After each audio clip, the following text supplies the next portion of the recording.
Welcome to the BYB podcast. That stands for the Backyard Boys. And it's Monday. Yeah, that's right, folks. Get ready because it's the day after the weekend. Yeah, that all tracks. Absolutely. But watch out because everybody's trying to get us canceled. They're trying to take us down. They're saying we're harmful content. They're saying that we stream snipe, that we are using copyrighted material against YouTube's terms of service. But we are happy to see you in a boxing ring anytime you want. Don't say that on X, though. You'll get... Twitter's terms of service or something. I don't even know. What are we doing here? Yeah, I got popped for that on, what was that, Saturday? You got popped for something. I had to take a little... boy? I was bad because I said I wanted to box. What did you do? Well, let's start with this. I mean, you're fresh back from... Yeah, go ahead, Hong. No, I was saying violence is what got him in trouble. I don't think they understand. I don't think Elon Musk understands that boxing is a sport. Right. Which means it's not violence. Violence is I'm going to run down on you and beat the fuck out of you. That's violence. You know what else is violence? Boxing is a sport. Silence. Silence is violence, especially on podcasts, because we're supposed to be chatty little Cathys and just blah, blah, blah, blah, blah, blah, blah, blah, blah. And we'll say a lot of nothing and just say a lot of words, and you say stuff and you're like Ray DeVito and you repeat a lot of the words and you just say them over and over and over in sentences, in sentence form, as it were, if you will. It's remarkable. That's what we do here at the podcast. But yeah, everybody welcome our boy Honk. And of course, our boy J-Mo, back from the island, the Jamaican island, the island with all of the Magua. And boy, oh boy, folks, if you thought Chad Zumock said a lot of N-words yesterday, you should have heard J-Mo before the show started today. Whoa. In Jamaica, and there were so many black folk there that it just couldn't, No, even better. All the people in Jamaica were great. Mm-hmm. It's that goddamn Dallas International Airport. I think they exclusively. This is my personal opinion. Right. I'm not saying that you guys share my opinion, mm-hmm. but I believe that they exclusively hire intolerable black women to work their counters, mostly at night, because they know that they're going to just be rude to everybody who's got a question or has a concern or, right. I mean, they can't wait for it. I can only imagine the dumb, stupid questions you would ask, J-Mo, and you probably deserved it for whatever nonsense you were throwing their way. I can only assume. Okay, let's hear the question. It's got to be ridiculous. Okay, you ready? Yeah, let's go. Yeah, hey, ma'am, excuse me. And then she ignored me. Then I said, ma'am, hello, excuse me. Maybe you could help me out. My flight.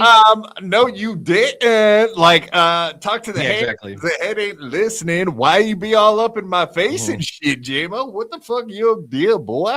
It hurt, man. It hurt because here I was having this beautiful relationship with the black community, and I'm flying into my home country, and to be treated like that. You know what I'm saying? Like to be treated like that. She had finger waves. I think Big Black's probably the only one that knows what a finger wave is, and me. I know what that is. She had finger waves in. She had a big old Dolce & Gabbana glasses, and she had an attitude that would not quit. She didn't have time for my bullshit. Well, I mean, okay, so I'm on a podcast with you consistently. You give me a bad time a lot of the time, so maybe I can understand what she was going through a little bit. I'm an absolute asshole. No. You have attitude. JMO, you've got a lot of tude. You're sassy, as the black community might say, especially the ladies. Yeah, so when I can match the sass, they don't like that. Let me tell you something. Would you say?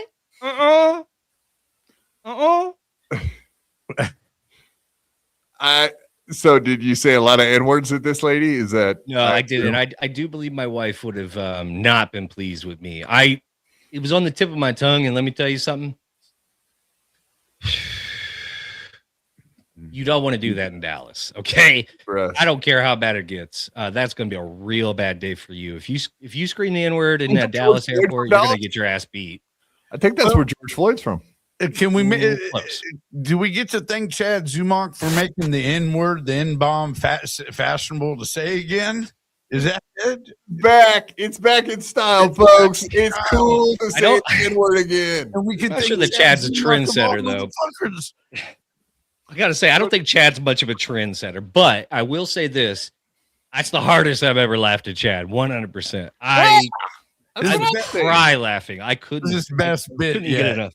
Best bit might be the only time I've ever laughed like while he was saying a bunch out of the 2,000 plus views that 200,000 plus views that it has, I might be 100,000 of them. I've watched it a lot. It's like 380,000 now, dude. It's blowing up. I'm so happy for Chad. I know he's been wanting to go viral, and this is. I don't think that's technically. I don't think that's viral, dude, and technically, I don't think he's going to go viral. That's viral for us.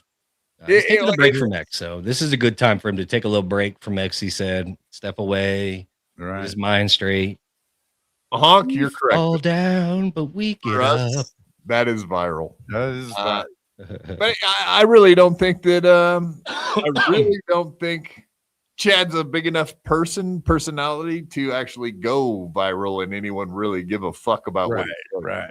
It's not. I mean, he even makes that point himself in the clips today. So the reality of it, the only people that knew him on there was us, a couple of thousand that watched. Well, the implications are a little bigger, though. I would think only because of the comedy work-wise.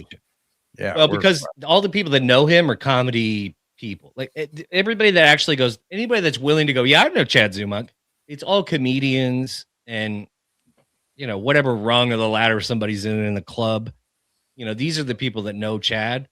So that's already popping up on their algorithm because they put Chad into their algorithm at some point. But the problem with that is that's his job. You know what I mean? Like that's how he makes money. So that's going to be a problem. It's people like Mark Norman will know about it and they'll be like, what is that? The guy that was crying outside of my bachelor party? Well, like not only that, but it's like, I mean, look what happened to Kramer. Chad's not Kramer. You understand? Like that's a problem. Like what you did was a problem. And he only said it like once. Right. He said it about as many times as Chad did. He got a little carried away. Michael Richards got a little carried away. And sometimes I think he was just trying to get Kevin's wife's attention in the other room. Like he was like, "Is that Ooga Booga out there?" Like, oh God, you leave my auntie alone. Wrote out that N-word to get her attention. Maybe one of the kids. I don't know. It's just so crazy that's what he jumped to because he hit that button early too. Like he didn't even wait for things to get hot. He hit it right as things started up. He was like, actually, boom. It was like, whoa. Even Stevie Lew broke character. Stevie Lew never breaks character.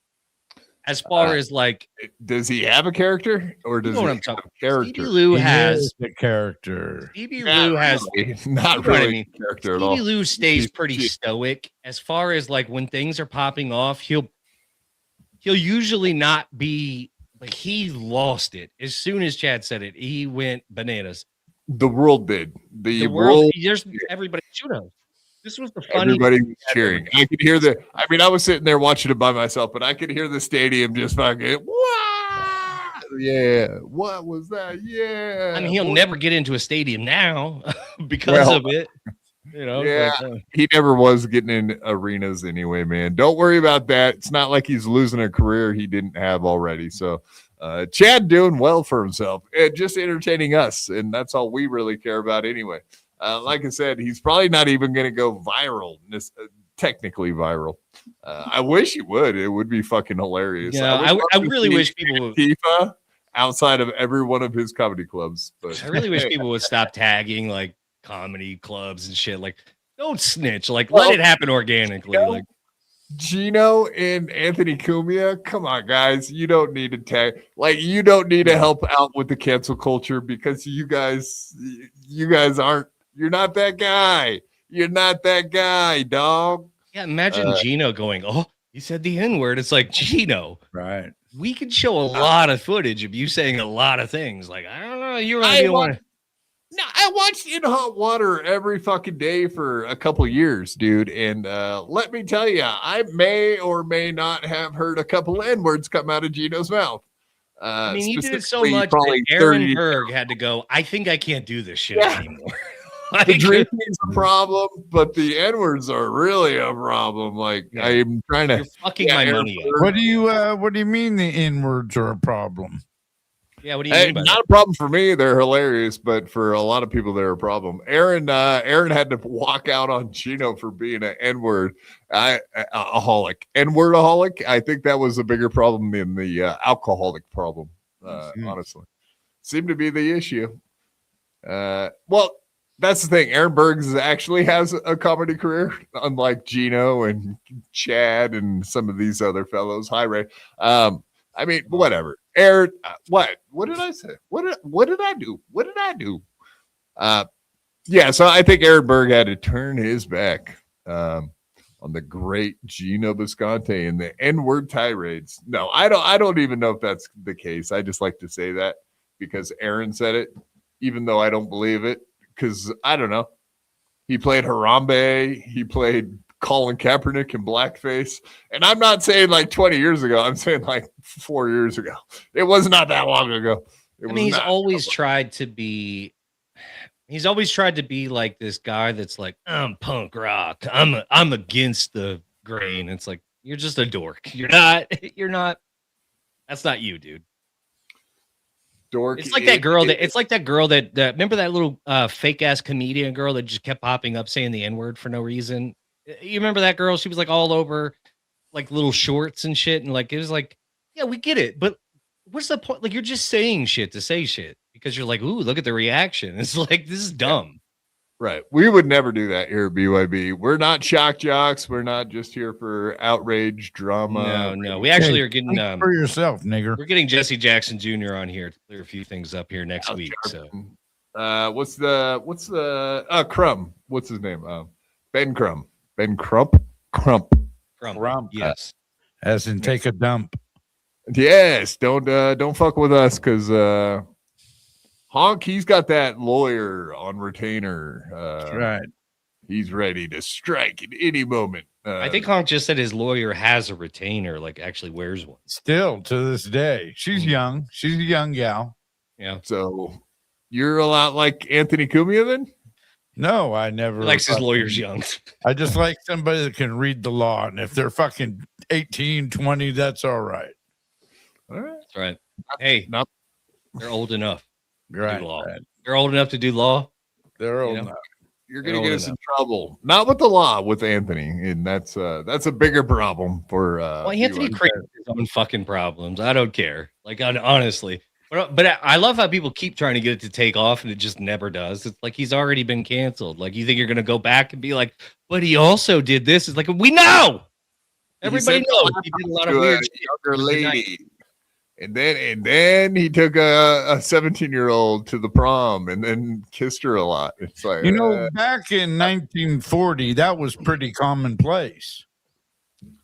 Like, it's gross. We all know it's gross. They did that shit in the early days, the 20s and 30s. I mean, that sounds disgusting as all hell, but yeah, they were some disgusting people back then. All sorts of fucking... Yeah, but listen, a lot of that back then had to do with women were dying by the time they were 30. You know what I mean? A lot of them died in childbirth, but we're not in that anymore. Modern medicine has brought us back up, you know? So the reason why they did a lot of that was because, like, if you got married, a lot of times your first wife didn't make it. She didn't make it. Maybe she got one or two. Wait. No, I thought you had a lot of children because some of the kids might not make it. Like, no. They still did a lot. Crew to work on the farm. You needed farm hands. Right. A bunch Think about it. Like, imagine free labor. The end of slavery was brutal to white America. Right. But the children, if you just have a bunch of kids, you got free labor right there, so you don't need slaves because you make your own slaves, make them yourself. I mean, just imagine, like, but I never. Well, hold on, I never heard about the extra wives in case you lose one. That's a new one on me. I mean, back then you just got to go like, this one will do. I'll take you, and then they had to just work some shit out with the girl's dad or whatever. Like, it wasn't like a love story. Great battle for you. Yeah. It's like, hey, mind if I borrow your daughter before she croaks? Because I'd like to. No. I'll trade you three cows and 2 goats for your daughter. Okay, done. And sold. I promise I won't hit her a lot. Shake on it. I watched a crazy video today of a Lebanese man explaining like how to properly hit your wife based on Islam, and like he said he had some good points. He had some good points that he brought up, but one of them was, if he tells his wife to get him water, she better go fast as a bullet and get him that water. I thought that was very interesting. I have to find that clip and send it to you because it was, I mean, it's crazy. He was just telling everything. Like, yeah, he was like, if she doesn't want to do it, I'm gonna make her. But yeah. Anthony don't think like that no more. He doesn't have those problems anymore. Missy B straightened his ass out. She changed him. Are they together still? Do we have word on that? I heard my last hearing was that they were separated. Yeah, I mean, that sounds a little fictional, doesn't it, though, Jay? I couldn't tell you. I honestly don't know. Are you fucking kidding me? Anthony Cumia breaking up with Missy or vice versa? Come on, really? I mean, that was a match made in heaven. I mean, they both sing karaoke and like video games. Come on now, give him a break. We just a little bit ago we thought Chad loved Godfrey. Now it's all changed. I mean, Missy B could go and get any right-wing husband she wanted. She has all her teeth. You know what I'm saying? Like, she's going to be fine. Anthony, on the other hand, has money, so he's also going to be fine. So they'll both be fine if that works out. You know, she wants to find herself another like white king, somebody who's all down for it. She's got, like I said, she's got all her teeth and her tits don't hit the floor. She's already the queen of the ball. You know, I mean, Anthony's Italian anyway, so he's got the one drop rule working against him. You know what I mean? I mean, literally, if anyone should be called the N word in Chad saying it, it probably would be Cumia. So Anthony did sport a pretty awesome fucking afro back in his youth. You remember that? He had a full on like he still does. Kind of. It's like he's got a perm. Yeah, you're right. Yeah, I'm gonna tell you, white people don't have curly hair like that. That's a fact. What up, big perm? That's bred into you. It literally the Moors did so much fucking. Theo, $5. What's your take on the Z-Man versus Gino? What do you mean? Who's the better using the N-word? Who's the better comedian? I mean, I think what they're saying is like, was Chad correct? Closeted homosexual? Like, what are we talking here? Like, I'm not sure what the question necessarily is. No, I want to say that Chad used the word correctly because Gino is indeed. He is indeed. I thought it was hilarious, and I would say that as far as the fight, so here's the other thing, like that whole clip was on Misery Loves Clips, and it has now been taken down, and I'm literally getting word from Misery Loves Clips as we speak to confirm what I kind of thought. But yeah, He put a lot of work into that, as you guys can imagine, because he had to edit out all of the fucking. That was a lot of N words. That was a lot of F words, and that was a lot of cursing on top of it. So I prefer the unedited version myself, just because I want to hear the snap of the whip. You know what I mean when I hear it. Play it on here, and obviously, I don't even understand that. Like, how does a highly edited video get taken down anyway? It's almost like as if Chad struck it. Kevin struck it, or Chad struck it, or a multitude thereof. Yeah, and all it takes is a couple. But like he would like Stevie Lew strike it. You know, but how do you strike something that doesn't even have the words? It's edited out. So like, how do you even get it taken down for harmful content? Because on YouTube, sir, they're very left leaning, and anything is racist. Anything can be racist. YouTube corporate has lip readers as well, so you can bleep out all the fuck you want. They know what you're saying. The deaf know. Mm-hmm. I had not considered that. Lip readers. They hire them exclusively. That's all they use. But back to Theo's question: what's your take on Z-Man versus Gino? The Z-Man fucking wrecked Gino, left him sitting there, mouth agape, like shocked, like a school marm, like, oh my goodness, oh no, what did you just say? Like as if he'd never heard the N-word 5,000 times from his own mouth. Right. Like what? How do you make Gino blush? How do you even make that guy blush? Chad did it, and congrats to you, Chad. Winner of the weekend for sure. My favorite part, and you might like it as well, is when Gino goes, Kevin, what are we doing? What are we doing here? He's using this kind of language. Like, what are we doing here? It's like, really? Dude, like that's your number one gimmick when you go on MLC, Gino. Like, how can you be shocked when someone else does it? What a bitch! Gino's a bitch. He's a loser. He's a bitch. Again, he already had the word copyrighted. Gino did. What struck me really was how quickly he pulled that one out the bag. He was like, he shot that one right from the hip. I mean, right within the beginning of the argument, he'd already ripped one off.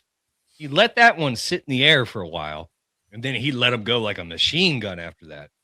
But he went to it really early. Part is I think he was highly aware of the fact that they were on Rumble, and he was like, "Oh, I can say whatever I want." Yeah. Not thinking at the exact same moment, this could possibly get clipped too. Hello, he was a little drunk. I think anybody. So maybe he wasn't thinking it through as much as he probably should have. He got excited. We've all been there, right, guys? Right, sure. Right, guys. Yeah, as soon as he liked the way it felt coming out, he liked the way it felt leaving his lips, and he was like, "I think I need to do some more of it." I agree. That's a great word. I love that word. It has a certain panache to it. You know what I mean? A certain ring. It's fair. It suits Gino. I mean, too. And his wife. They're both actually. They're both a couple N words. They are hard R's. Yes, they are.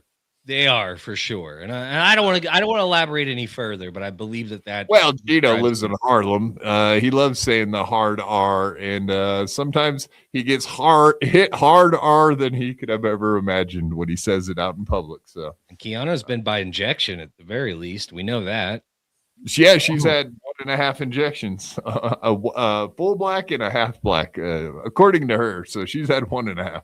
Okay, so that's obvious. Like you can double that number. You can go ahead and double that number because ladies lie about that body count. In New York City, yeah, for sure. Also, is she counting Dominicans? Because I mean, are they black? Are they not? I don't know. Yeah, they are. They're black and exactly. But I don't think she's counting them. I believe she's classifying them as Latinos, which I think is. I mean, technically is fair, but they're definitely Afro Latino. So I mean, there's something to be said about that. Caribbean Afro, yeah. Like two things could be true at the same time. Exactly. Like it's hard to say. That's what they mean. Like in court, she would technically win. I mean, she's not wrong. Like they are technically Latin. You know what I mean? In nature, Latinos. Thank you, Theo. Appreciate that. Coach Buttering J, member for 10 months. Thank you for being a member this whole time, big dog. Quad, how much to do blackface on the next show? That sounds racist and shit. I don't do that shit. That's I will though. Yeah. Honky's the blackface guy. He don't mind. He don't have much time left, so he's not worried about getting canceled like I am. You know, $100, so much to live for. $100 for the team. 100, 100 big ones. Smackaroonies. Thank you, Coach Muttering J, for being a member. I do appreciate that. We love it. Indeed. Great reporting lately on the Stuttering John stuff as well. Cheers to you, mate, for keeping up with all that untoward stuff, which we'll be getting into all the untoward stuff with little Kiki, our little skinny ass little bitch there, getting fucking hit on by everyone. Every doorman, every coke dealer, every Stuttering John in the world wants to bang the bottom out of Gino's lovely little hoe bag. Wow. Me. Wow. Big and true. I think she's gross. Yeah. I mean, She has a boy body. No thanks. what she makes up for in boy body, she whatever you think about the boy body, she makes up for in personality, right, JMO? She doesn't. No. That's a big false. That's a big false allegation there. Have you seen her stand up? Like watching paint dry. It's awful. Yeah. I think that's the only thing everyone agreed on about Rodney's comedy club gig was that Keanu's set was dog shit and she's a horrible comedian. That's the one takeaway. Kevin was like, Gino, she bombed. He goes, I'll that's your opinion. I guess it was a deeper cut than that. It was like, I don't think she has a basic understanding of how comedy works. And that was his takeaway. Like, she has no idea what the fuck she's doing. She's not even doing jokes like structured properly. They're not even jokes. She's just up there saying things, you know. Mm-hmm. But if you watch her podcast, it's kind of the same shit. She's there saying things, but like if you try to really figure out what she's talking about, it might take you hours to be like, oh yeah. Oh, that's what the bitch was saying. Yeah, that's right. That's right. No, she's not a good looking person, to be honest with you. Like, there's a lot of misconception about that. But if you were to take a wet rag and wipe it across her god awful face and then take that makeup off, which we've all seen her without makeup, it's not good. She does a lot of work with that makeup. First of all, her lips, 99% lipstick. She made lips for herself. She has no lips. Her lips are the same color as the rest of her face. Like, it's insane. I've never seen somebody like that. Pale face indeed. Mm-hmm. Yeah. Steve C, $2. Word is you're next on John's list, aka Skizzer list. Bring it. I don't know if you're saying we're going to be scissoring soon, me and John, or if you're saying that he's going to be striking me next. We didn't think he was going to be scissoring, like the lesbians. Well, I know about scissor, but that's a skizzer. Is he going to skizzer in your butt? Is that what that means? That doesn't sound good. I don't want that. I'm not going to allow that. I'm not. How you going to stop it? With the gun. Oh, yeah, that's a good idea. It usually keeps people away from my backside, Unless they flip you on your belly, then you're like a little fish out of water. You can't get up. I'm going to give you the blowjob of your life. Then I want you inside of me. That's hot. Inside me. Thank you, Jack. God, he's got the sassiest voice.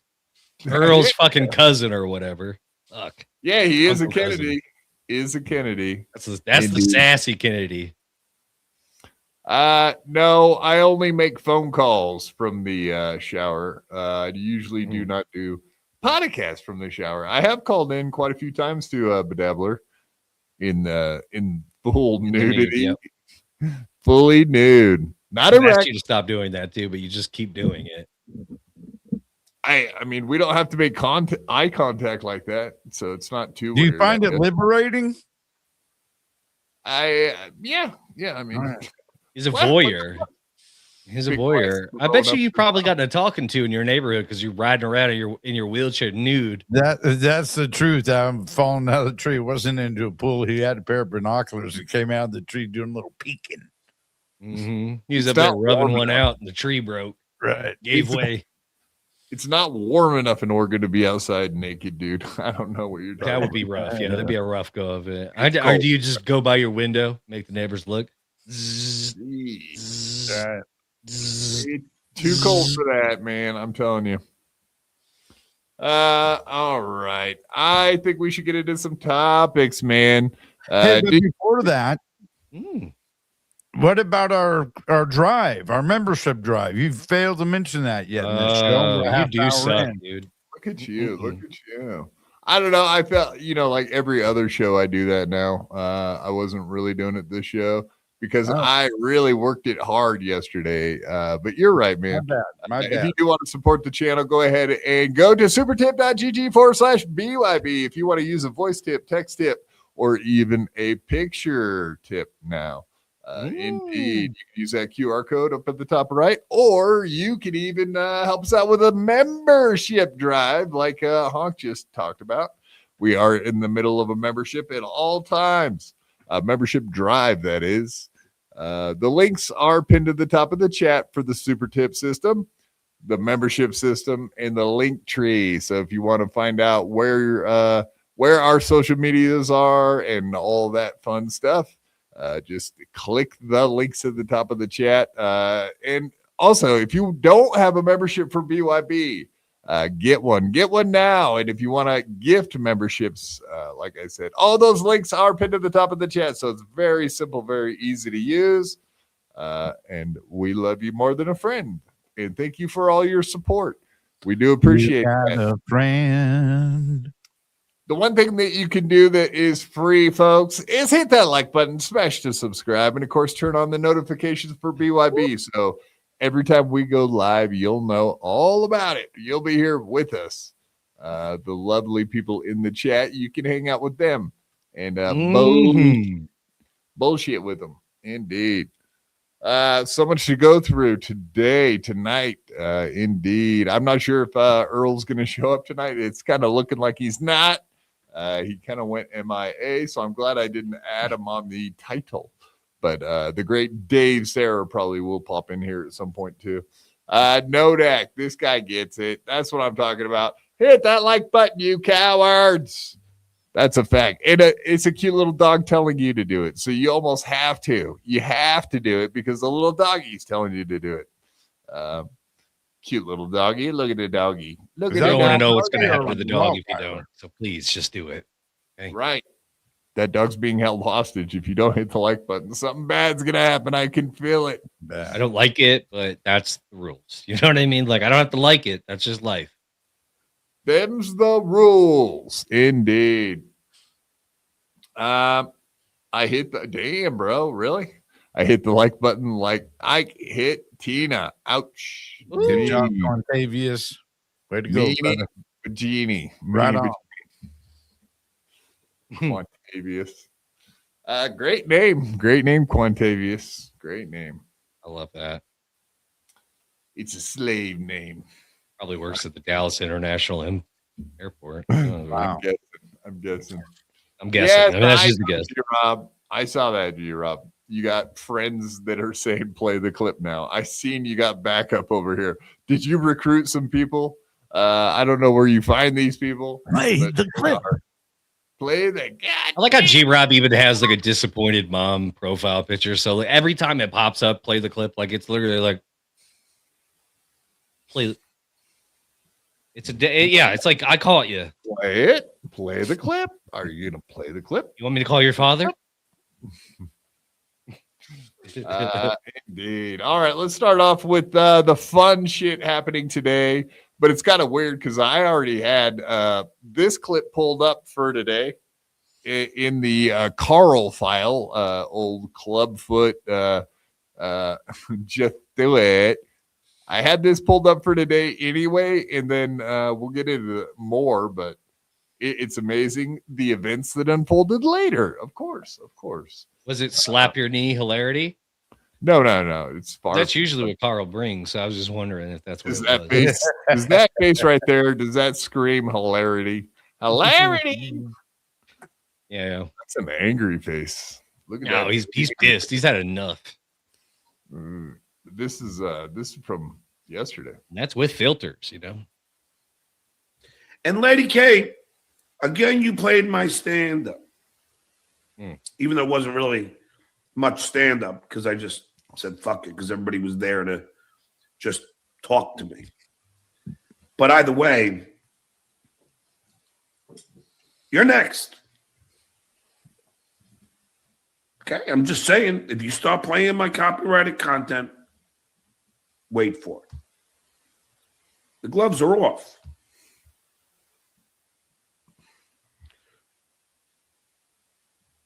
I don't know what that look was or why he clipped it like that. I don't really care. It seems like he saw something. It was like somebody entered his house and had a gun, and he just panicked. No? Carl, you've been warned, dog. We see what up. I'm getting called out by my Uncle Joey C here in the chat. I didn't see him. 2028. That's your year, man. Yeah. We had his vice president nominee on Friday, Clearwater Chad, and indeed, had to call him Michael out Pence of our time, honestly. Great well, selection. we had to call him out a little bit for the communist takes. You know what I mean? Yeah, you know, they all got, you know, that's what's in right now is communism. So, communism is in? Is that what you're saying? I mean, look at New York City. I mean, hey, you're allowed on the streets if you're shoveling. If you're not, get the fuck in your house. Also, we need to see your paperwork. Ooh. Okay, so apparently they did get struck today. The pretty, what is it? Dabble point. I guess it was definitely on Carl's channel. I'll play my clips out of order. We're so good here, unlike Shmuel Buckman, who can't play a fucking clip. It's ridiculous. Were they doing anything involving John, or were they covering John at the time, or? I do believe so. I think they were they just had started playing a couple clips from his show, and all of a sudden out of nowhere it got taken down. And it's on WATP's channel, but it was like an 18-minute clip. But the rest of whatever they did is gone. He gone. But at least they don't look like they got struck completely off of YouTube, which makes me wonder what the fuck happened. And the most we got out of word from them is this.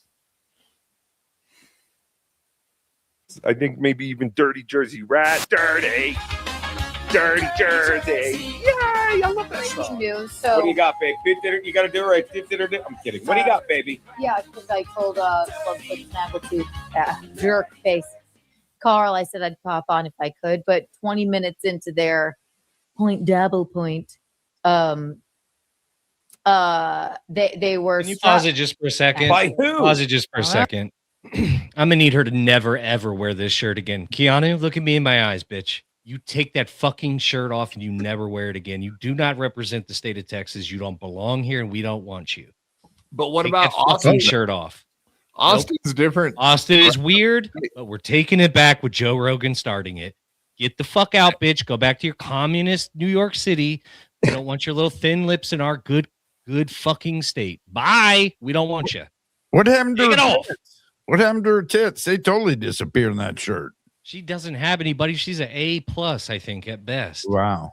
I think my son currently has bigger. It's fine. Don't worry about it. Okay, leave it alone.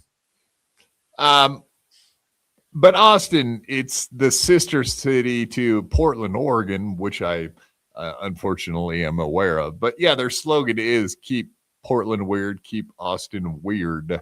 So if there was a city she could fit into, it's that one, dog. Unlike how she doesn't fit into that hoodie. I want her to never wear that shirt again. She doesn't deserve the right to wear that beautiful state on her god awful body. Yeah. What if she just put a sticker over the state part?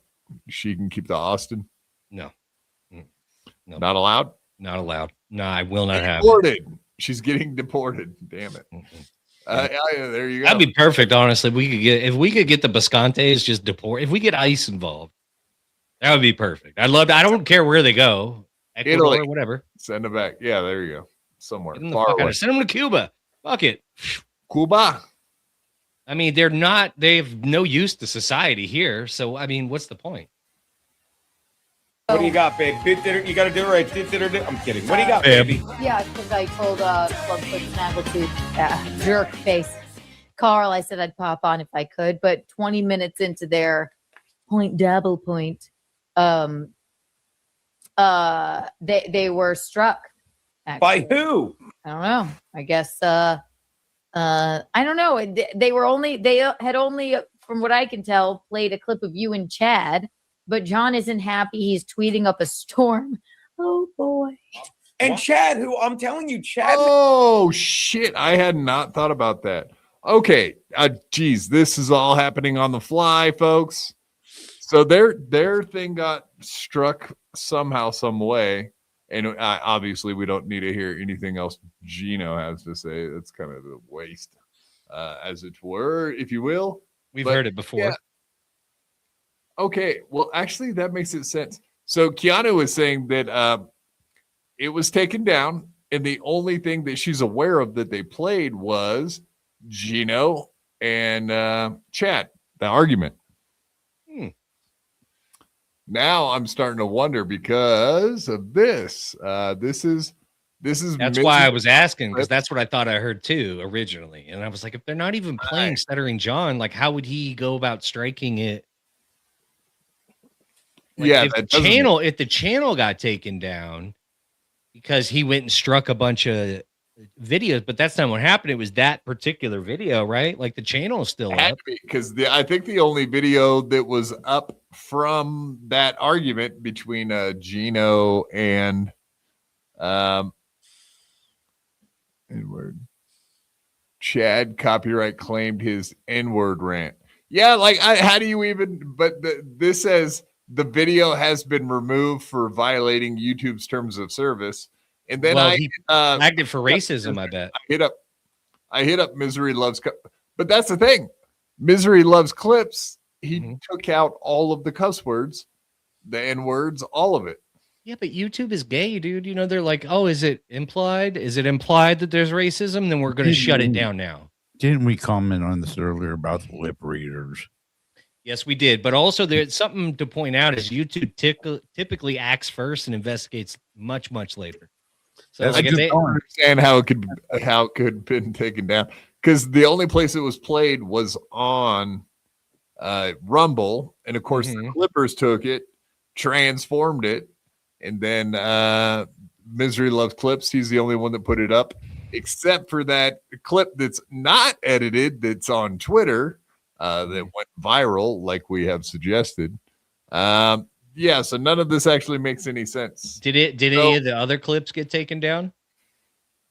Like, did Misery Loves Clips did their clip get taken down as well? That's what I'm looking at right here. This is what it is. Oh, so is that and Carl's video got taken down? No, there's still 18-minute clip. So like the beginning 18 minutes of Point Dabble Point from today is still up. Everything after the 18 minutes is gone. So like it's weird. Everything about that is weird. And now Kiki is saying that they got struck after 18 minutes.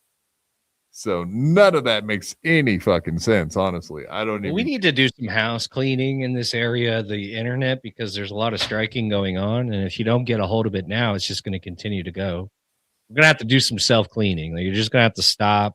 We're going to have to stop allowing people that do this on a regular basis to how do you stop more money?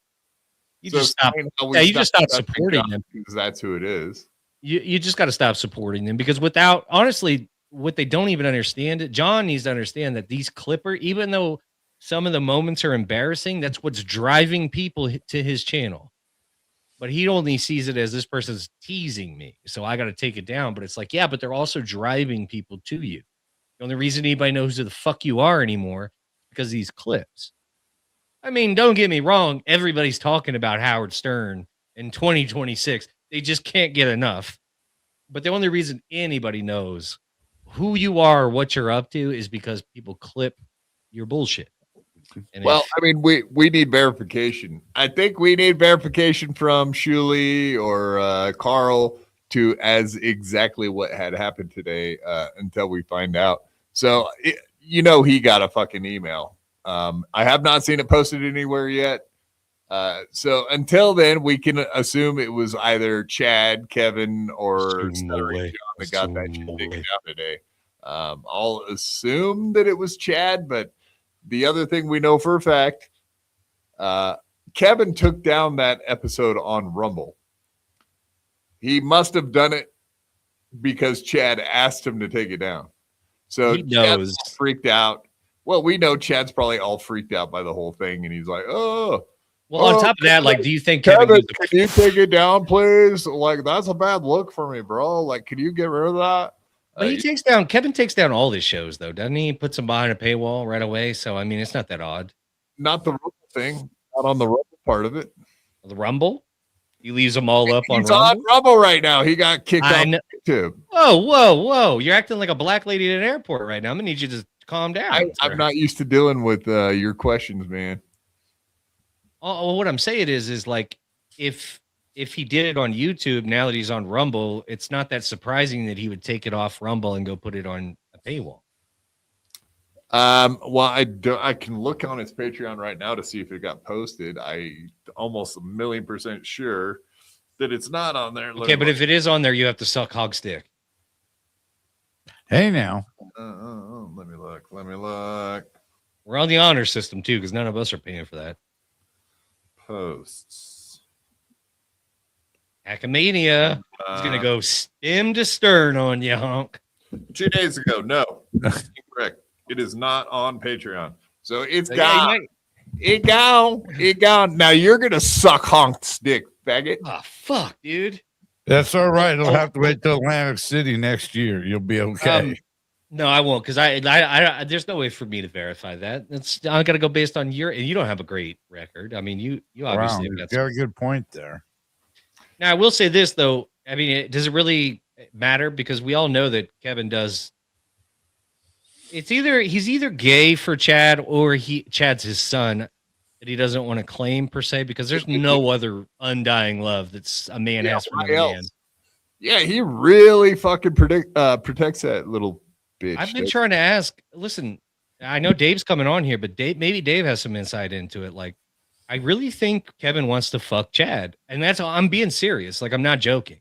He either wants to fuck him or that's his child by birth, because that's the only unconditional love I've ever seen between two men. Make it make sense. Okay, so none of the strikes from today make any sense. So, I mean, Misery Loves Clips. He showed me that he literally got a fucking hateful whatever strike. So that is very fucking weird, considering the fact that all the cuss words, like I'm saying, like, how do you get struck for a highly edited video where all the F slurs and N slurs are edited out? Like, how do you even get a video like that taken down? I've never heard of that happening. I mean, well, I've heard of copyright strikes like happening because like MLC would go after Misery Loves Clips, but not a harmful, hateful bullshit content. If I flagged like yesterday's episode, right? If I flagged it for racism right now, would it cause that video to come down? No. Now, what if me, Honk, and 3 other people did it? I don't even think that matters. I really don't know. That's why I'm asking. Like, here's the thing: they have to put in like timestamps, and they have to like mark where it was harmful and hateful. And then I do believe the algorithm still has to go find it themselves. And if they do hear some of that stuff that you were talking about, then it comes down. But now that we know that it was edited to the point where no curse words, no hateful content was in there, that makes absolutely 0 sense how they got it taken down. So I'm actually a little bit baffled on this one.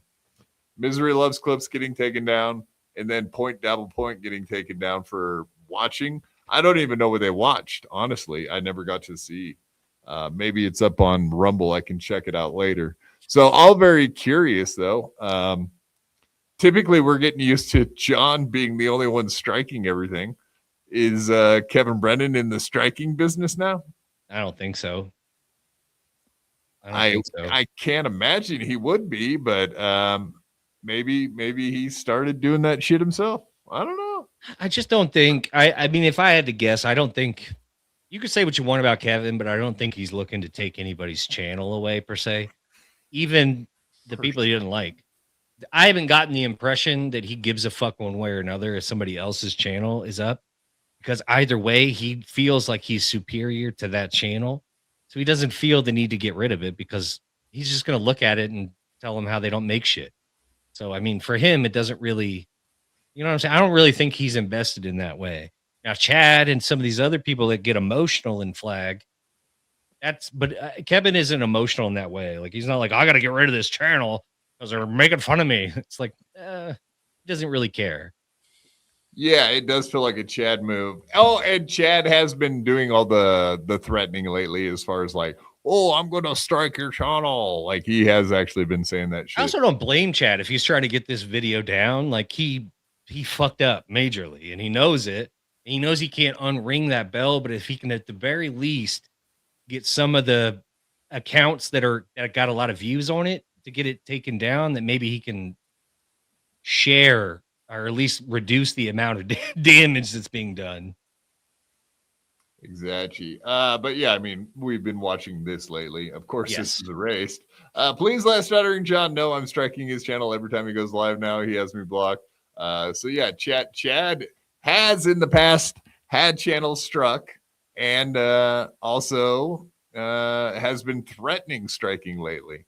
So is he above doing this? No, I do think it's highly likely that it might be him. Hold on. Hold. What does G-Rob talk about? Ethan Ralph got BJ from Scarlet on live? Yeah. I saw that on I didn't feel like it would probably be a good idea to show it on our show. No. That actually happened? All you can see is his face. I don't know. It's questionable. I watched the video today on Reddit and it was like, maybe he is, maybe he isn't. I don't know. It's hard to say for sure. God, well, who's more disgusting, her or him? Him for sure, because he's a dude. Well, they're both disgusting in different ways, right? Yeah. You know what? I feel bad. I kind of feel bad for Scarlett. He's kind of gross because he's like a big fat slob of a man. Right. Something happened to Scarlett when she was young, and it's very obvious. And so, like, it's like at this point, it's just kind of sad, honestly, what she's up to. She is desperately trying to find a relationship of some kind that matches her energy, and it's just, you understand? That's why she does a lot of step bro porn and uncle porn. And big BBC porn. I mean, I don't think it's a secret to say that somebody got her sugar young. Let's just say that. I mean, you couldn't be more clear. Anthony. Oh no, not Anthony. Was it? I'm talking young. Because you could tell she disassociates very quickly, which is why she's so bananas. Because as soon as she starts to feel upset in any way, she disassociates and goes crazy. That's signs of somebody that had like really deep trauma at a young age, I think. But fair. Yeah. So I still like, okay. So back to the Carl on WATP. I've never seen a show that had some kind of harmful content like that YouTube left up a portion of it.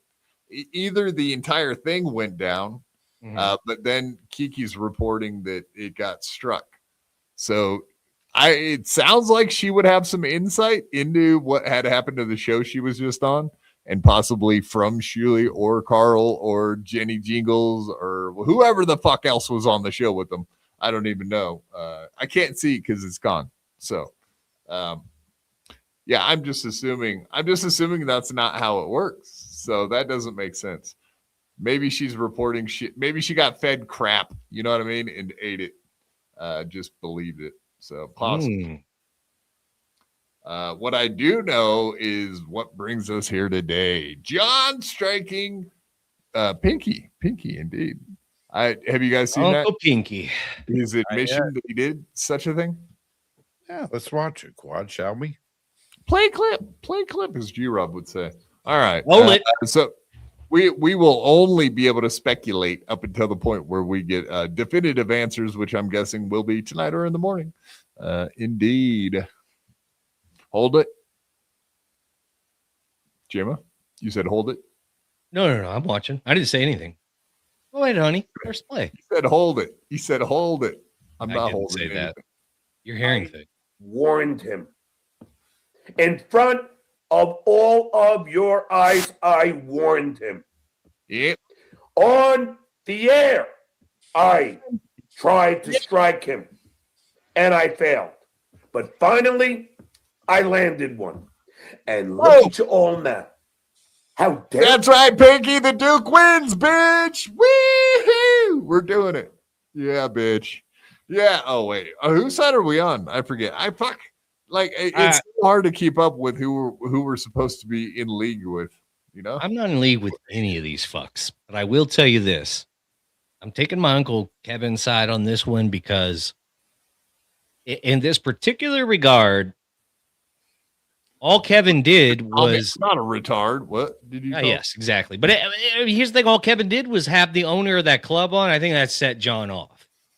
Yeah. And I agree with you. You haven't been around, but you have the same take I did, which is John never really struck him up until the point where they were in the middle of that interview with Mark Yosef from Rodney. He lost his and mind. then all of a sudden, Mhm. there's the strike. It was like, oh, okay, I see what I think he thought he could fix it with Mark up and until he saw that string. I think he thought, I can fix this with Mark. I just got to talk it out with them or whatever, and I'll be back. He didn't get that definitive, you ain't never coming back here until Mark said it on that. And so that sent him through the roof because he knew of all people to get Mark to say that, to have Pinky do it is very damaging. That's my personal opinion. All right. Well, this will back up your point a little extra because you did use your hands quite a bit on that little tie right there. Yeah, So he gets me going when he starts pointing. When John gets to pointing with his little bent up finger, which I know that's what it is. The tendon tore off the bone a little bit. I had that on my pinky finger once, and it gives you like a hammer finger. Mine healed. You had Peroni's finger. Yeah, exactly. Yeah. What happens is like the muscle that goes across that knuckle slides over, and sometimes it'll heal and go back, and then your finger will go back the way it's supposed to. Like mine's still damaged, but my finger went back. I didn't think it was going to go back though. For the longest time, it was stuck like his finger is, where at the very tip was like bent, and it wouldn't go back. But once the swelling and everything went down, it kind of went back, kind of rolled back over the knuckle. But his just never did. Well, how he got that is probably slamming it down on something. Yeah. He fell off. He laid his Harley down, and he because went off on mine was from when I slammed my hand across another person's face. But what was her name? What was her name? Kiki. Another one bites the dust. Everyone hits Kiki in the end. Everyone. Gino, you're next. Or probably. And she kept saying, "I love it. I know you love me because you hit me so hard. That's how I know This you love is how me." my mommy taught me love is." Indeed. All right. We'll play seconds more of this. Look. John do that? Where were you? Yeah, JMO. Where were you when Kevin was watching my videos? Treilani, I was in Treilani, Jamaica, sir, on my balcony. Treilani. Yep, Treilani, Jamaica. That's where I was. Is that? I mean, that's where hedonism is. I never knew that. That's interesting. I didn't see any hedonism while I was there. I was looking for it. I was trying to see if I could catch a glimpse of it and then I could report back to you. But no hedonism. Oh, you did. You went around trying to find it. Yeah, I was trying to report live for you. If I caught one, listen, you'll be able to tell hedonism when you see it. Yeah, I believe anyway. You could hear it. You could hear the moaning. It for sure was going on somewhere in that place because you know it was probably going on. I never was approached by anybody for it because I'm not an attractive person per se. but I know for a fact it was going on, so I didn't have anything to report. Those aren't dolphins singing, J-Mo. There was a lot of hot bodies out there. I wasn't one of them. Yeah, hot wife. I think that's what they say. That's what they say. Let's go. And Doom. Thank you. Thank you, Doom. Thank you, Doom. And I mean that. I don't know who you are, but thank you for having my tears. Doom. Yeah, is seeing what's going on. He's Send seeing out the it. link. He's going. I was doing that. Stop it! I know you are. I'll be right back. I gotta take a piss. Crying to the pinkster. Stop it, you bunch of hypocrites. This man has been tormenting me for months. Ask Keanu. Ask Gino. Ask the people that were at the stress factory. Ask Benny Brand. Well, we would ask Gino and Kiki, but I don't think something tells me they might not be on your side anymore, Johnny boy. No. Wee. Look at him. That's a great freeze frame. That's good. Kind of kids. It's so weird. It looks like a fake background the way that's set up. It's weird. Yeah, it's because it looks like it's uneven on top, like it's got a bad carpet work done to it or something. Yeah, someone didn't use a level. You're right. No, that's a trip, man. He really is pink, like Pinky. Maybe that'll be his new nickname, Pinky, because he gets so red in the face. He's all fired up. He has been trying to, with my income, on a regular basis, and I stood by, and I kindly said, Pinky, I don't know why you attacked me. We have mutual enemies. Yeah, all right. Well, mutual enemies doesn't mean you're going to be friends. The enemy of my friend, or the enemy of my enemy is my friend. That kind of shit. It don't always fly, does it? No, it doesn't. As a matter of fact, it just ends up creating more enemies, even more. Yeah, I mean, it's they're fucking with my money, but John's been fucking ball washing Kevin forever, man. Every time Kevin was talking shit about him, and John would be like, I don't know why he talks shit about me. I only ever say good things about him. I always say he's funny and blah, blah, blah. It took him like a year to finally get to the point where he's like, fuck that guy. Fuck okay, Kevin. Do you remember back when Levy left and John was under the impression that he had a shot at co-hosting with Brennan? Do you recall? Yeah, and he was like, I don't know why he doesn't have me on more often now that Bob's got. Yeah, definitely. Right. It seemed like there was a moment there where that was a possibility. His ass is clamoring for it. Right. And instead, now all we got is Vince the lawyer and Bedabbler in the mornings, and that's all we fucking get is a midget dwarf lawyer and a fucking what are they? The fucking a masked Mexican wrestler in the morning. Oh yeah. I forget what they called them guys. Luchador mask. Yeah, fuck the luchadors. We don't want none of your luchadora. I couldn't imagine him to wear a mask every time I got on live. Like, ugh, I would hate that. The funny thing is, James Balmer actually bought him that mask. It's not even a luchador mask. No. He actually wears a gimp mask. Right. That was old out of a sex store. That's the Bedabbler that we know. Oh, good. I like that. Very gay stuff. Obviously, you gotta have a little gay. Or a lot of gay. His name is Gino. He's so gay. Look at his gay little leg. He put his leg on me. What a gay. He likes getting his toes sucked, kissing men, kissing boys, rubbing the cum onto his belly and kissing boys. Gross, dude. So I didn't do it. He did it. Who do you say? He let Matt Mead suck on his toes, man. Ugh, Jesus. you tell me that's not gay. That is. That's gayer than Ben Shapiro's eyebrows. So somebody in the chat did say that Ava just got cussed out and kicked off the show, so he must be fired up tonight. Is Bring he in her rare? on. Send her the link. He's in rare form. Yeah, I already did, buddy. You All betcha. right. Jacob Ryan, $2. Thanks, sir. John just kicked Ava off of his show. Legit fight. LOL. We knew this day was coming, right? I think everybody kind of knew that they were going to have a squabble because Ava doesn't just play along every single time. She usually gives it back to him when she doesn't like something. So, Well, he got mad at her before and then just had her back. So I don't think it's over. But I'd have to see the context of what happened, though. But of course, and one thing we won't be doing, right? Oh, stream sniping. Yeah, that's probably not a good idea. Good. It does seem to be a little petty about that right Way now. to be forward thinking there, Quad. We will not be doing that. It would be great in a different era. In a different era, we would be stream sniping, but in this era, we will not. That's a fact, Jack. Yeah, wild, man. Wild times we're living in.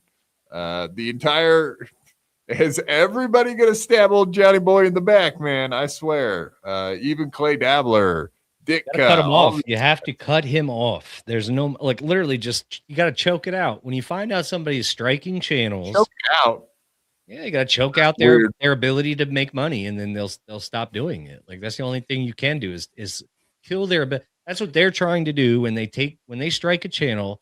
They're trying to stop somebody else's ability to make money.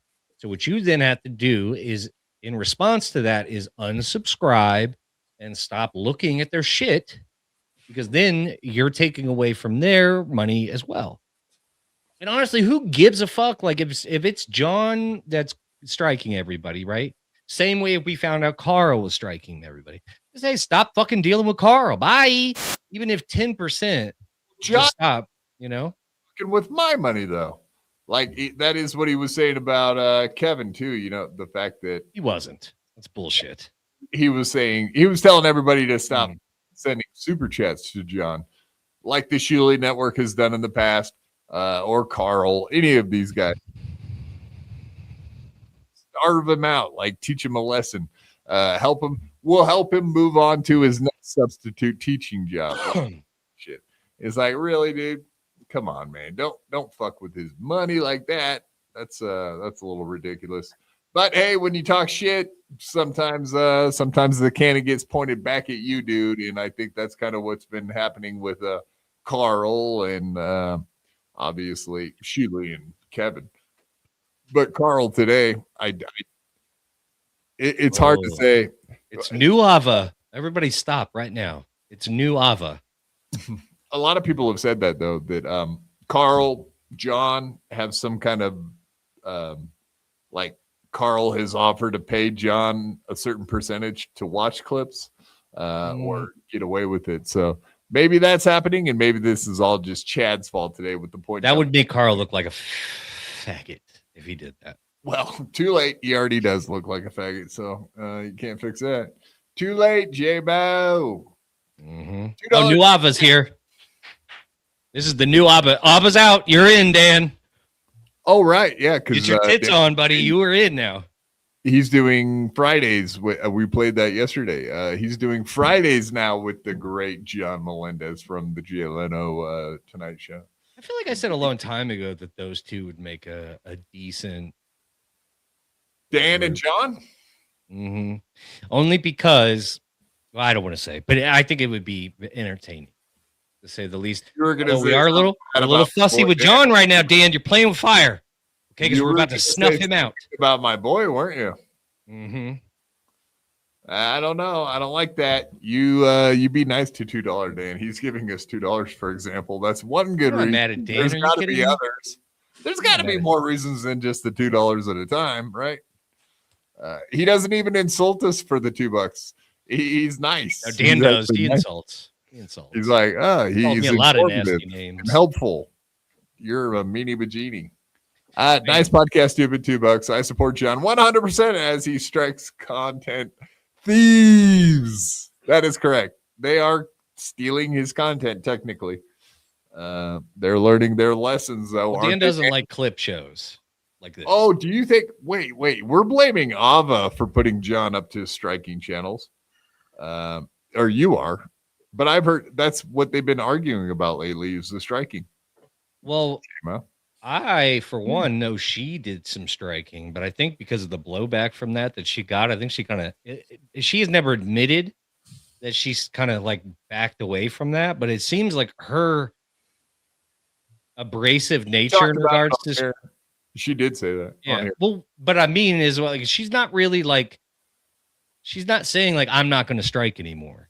She's always laid it out that she feels like she was right, but she took so much heat from it. I don't think she feels it's worth it to perpetuate, I guess you would say. But I don't know. It's hard to say. Shut up, laundry room. She, he, it. I don't. Who fucking cares? Stop. It's hard when they got tits, dude. Like, what do you want me to say? I know it's a dude, but I'm, hey, what can I do? Yeah, J-Mo gets confused every time Ava comes on. He doesn't know if he's supposed to throw up or get a boner. He can't make up his mind either. I've seen him throw up in his mouth a little, and then Virgins aren't my thing. I've seen him stand up with a full fucking erect one while throwing up in his mouth a little bit. So he's confused. Wow. He's confused.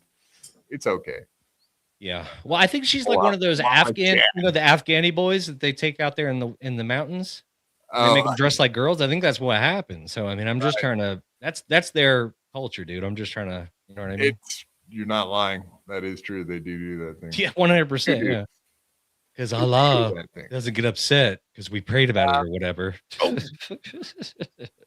don't know. Should we play? Does John cry? Because you were trying to say crying. Was he crying?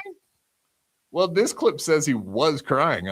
Let's see. Was he crying? I don't know. It's 3 minutes. All of you guys, do your best to make my life miserable. Man, where is he? And you all witnessed it. And you all applauded it. You held events around it. Is that Mama's house? People to record me. Yeah. It looks like a spare room. So small. Big Mama's house. Yeah, Big Mama. Or consent. And you paid them to do that. Abuelas. You paid them to torment me. Torment. You paid the potato while he threatened to live stream. What? Are you gonna cry now? At my son's graduation. Come on, cry. Which made my son scared. Son, daughter, or what? No, and you Tonight?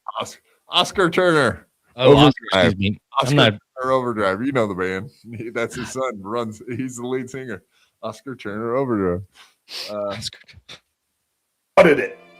Oscar Turner. You sat by and you enjoyed it. You enjoyed it? Even though I did nothing to you and to you and to you. Yeah, who's you? You and you. All you guys, you're gonna make me cry, you fucking assholes. I fucking hate you. Oh. Come on, John. Cheer up, man. It's just fun and games. Dude, Dan's gonna fix this for him, man. It's gonna turn around with Dan. Dan's gonna really cheer him up. Oh, the Dan thing? Yeah, it should put him on a new trajectory to higher heights than he's ever reached before. I'm sure he'll outdo his Howard Stern gig and his Tonight Show gig. I'm sure it'll be better than that even. I'm thinking he's going to be doing big things like KarmicX. You know, KarmicX when he was like, I'm going to be bigger than Joe Rogan someday. Like that. He's almost there too, by the way, so watch your tone. Watch it. Yes. Watch me cry and get more views than Joe Rogan as I bawl my. We need to see Timmons. We need to see him. We need. Nick in Fort Wayne, member for 14 months. I give Dan 2 weeks before he's sick of stuttering, John. That's a good over-under. I think we could run with the 2 week thing. Everybody put in your bets. Yeah. Of course, we won't be paying out the the pool after It's all good. It's a good done. opportunity for Dan. You know what I mean? And Dan likes to be against the grain. He's against the grain, Dan. Yes, And he's going to slide into Ava's position so well. I mean, the tip portions, he's a little light in, but I mean, a couple surgeries, we're right back to what it was. Oh boy. I don't know about all that. I'm so scared of Dan. I'm not even giving Dan a hard time. Why are you so scared of Dan? He got nudes of you or something? What are you so scared of? What has Dan got on you? Me? Yeah, you. Scared of Dan. Dan, dude. Everybody ally. I'm a Everybody's damn scared. ally. Everybody knows you're scared of Dan, dude. What's going on? An ally of those people. You're not an ally to anybody. Fuck off. Why are you scared of Dan? You're nobody's ally. You can cut that shit off. Dan gets it. Dan, I like Dan. Gets it, bro. I like Dan, but I'm going to give him a hard Big time cookies. too. You'll never stop me from giving Daniel a hard time. All right. Calm down, JMO. Calm down. You don't have. I'm all fired up, dude. I'm back. Okay. I know. You don't have to be the king of hot takes. That's Dan's job. Oh, hot takes. Hot take. Hot take, Dan. Oh shit. Now that was a funny one. Hot take. Oh, stop. He's the best. Nobody said he's not, but you're saying it's a hot take to say Dan might be a little bit of a dickhead sometimes. He is. So am I. It's fine. We're slowly getting into the Kiki zone. Of course. You don't. Hi to the Kiki zone. I smelled something. I can handle 200 people yelling every insult in the book at me, but poor little unhinged Pocky can't handle one heckler. So much he assaulted him on the streets of New York. The cop had to escort him outside for questioning. The Duke be strong, Pocky be weak. Yeah, see, Pocky is weak. And of course, 200 people yelling every insult. Well, first of all, no, he can't. We all saw that he can't handle 200 people. We've seen it. He cannot handle that, which most people can't. He takes all those daggers every day on his podcast. He takes those, no problem, no whining, right? A little different in person, though, isn't it? It's a little different when it's in your face. That's the problem. No, I noticed this. He's playing the poor me shit. 5 years of a massive campaign against me, creating lie after lie to disparage me, yet I'm still standing. I am living proof of that old cliche: when the going gets tough, the tough get striking. Going. Yes, so tough. He's so tough. He is. The strikes do not infer that he's I wonder how he's gonna feel now, because he's got fucking Keanu. I gotta listen to a little bit of his tirade from the beginning of his show today, and he's in the link. I wonder if he'll come. Send John the link. Definitely his side. Yeah, I'd have him come on and just fucking cuss out Kiki. That would be funny. I think he ought to. I think everybody should have the opportunity to speak their piece.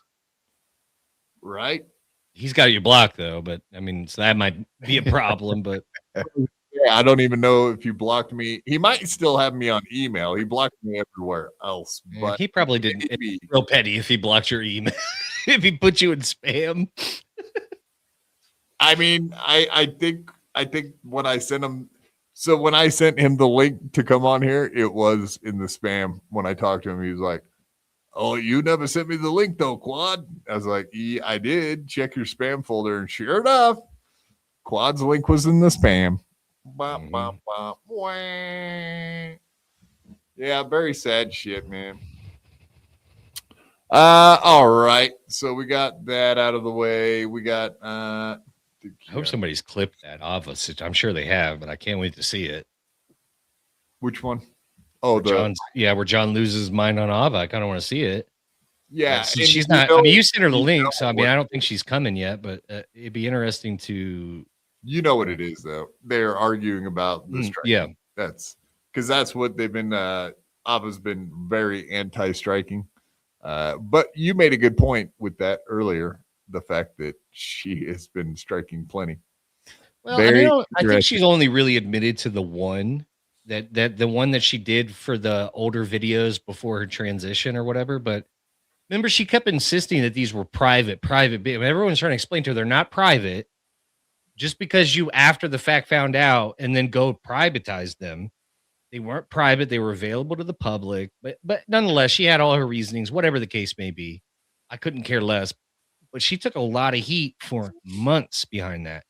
Every time she would pop her face up, she was getting berated with, the fact that she was striking. Every time she would come on a show, it would get brought up the fact she was striking. It's a lot to take on, especially when you're already a transvestite. I mean, think about it. You don't need extra shit. Or transgender, excuse me. Transvestite. Same, right, Latanya? Yeah. I don't know. What's the right term, What's the difference? Does it even matter? See, Exactly. Mania trainee lady. She's coming for that ass too, Quad. No, you may not. Transylvanians, all of She's them. going to take your virginity. Transtesticle. All right, I see that. All right, we're doing. Going to be in the Latanya files. We're doing jokes, people. Yes. So we do got this new threat I saw from the Shuli network, the Pedo Jew network. And then I thought I'd be nice. Secrets. Yeah, they've been in his inner circle long enough where I'm sure there was several late night calls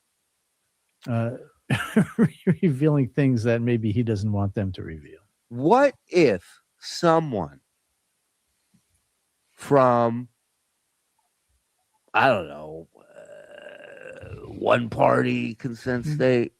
Yeah. Right?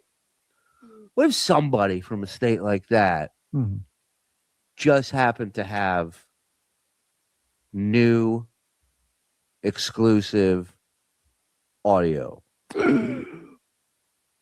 So, did our lady Kiki record our boy John? So Kiki does not live in New York State. She lives in New Jersey, technically. And I do believe New Jersey is a one-party state. Well, John's in a one-party state too, Florida. So any conversations they've ever had while he was in Florida, they're all good. They're free game. Very interesting. Did Kiki play this? So you know how she was on Carl's show today? Instantly, as soon as there was a problem. Isn't it kind of weird timing? Almost like as if this was all set up for something to go haywire. Gino kind of distanced himself after the first gig they did at Rodney's. Then the second, we're going to get into Kiki, what she had to say about Stuttering John. I feel like Gino was already dancing on the issue. Right. He was already trying to take little shots at John. Yeah, you know what I'm saying? Before all this kind of popped off. But not direct, but almost indirect, I feel anyway. No, very, very specifically. And I mean, even people like Missy B did call him out for that shit. Who is still with Ant. Don't you fucking doubt it for 1 second, any of you people.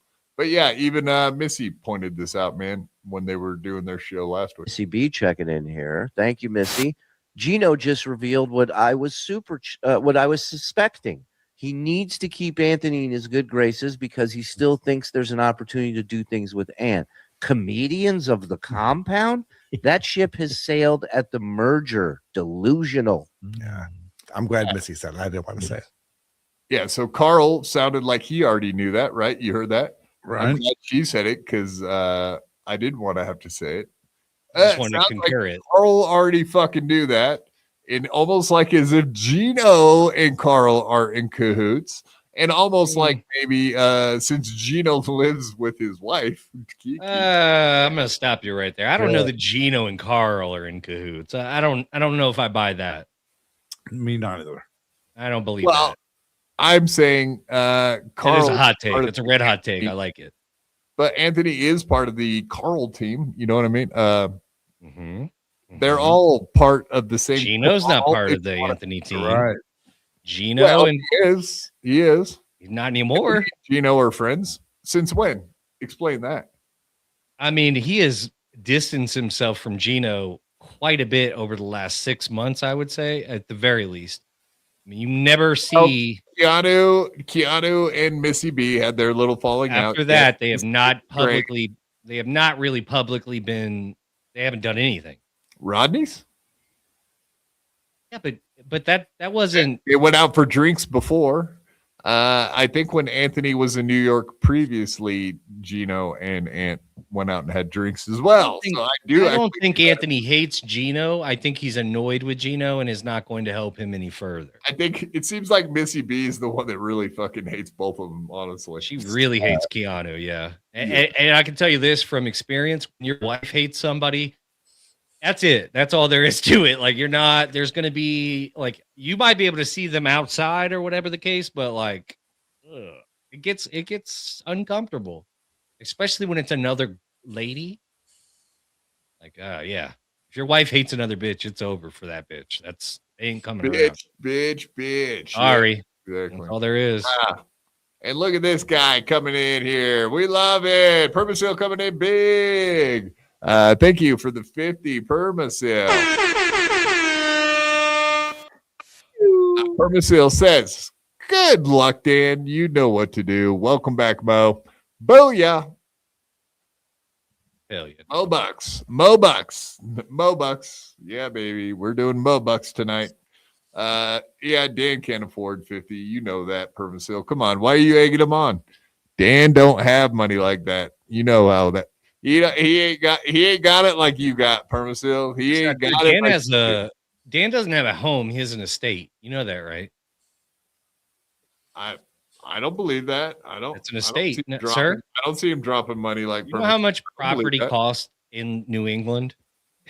Not. Have you heard how many fucking bathrooms he has? Not as much as wherever Permasil lives, apparently. So he ain't got it like that. It's all good, man. Not everyone has it like that, bro.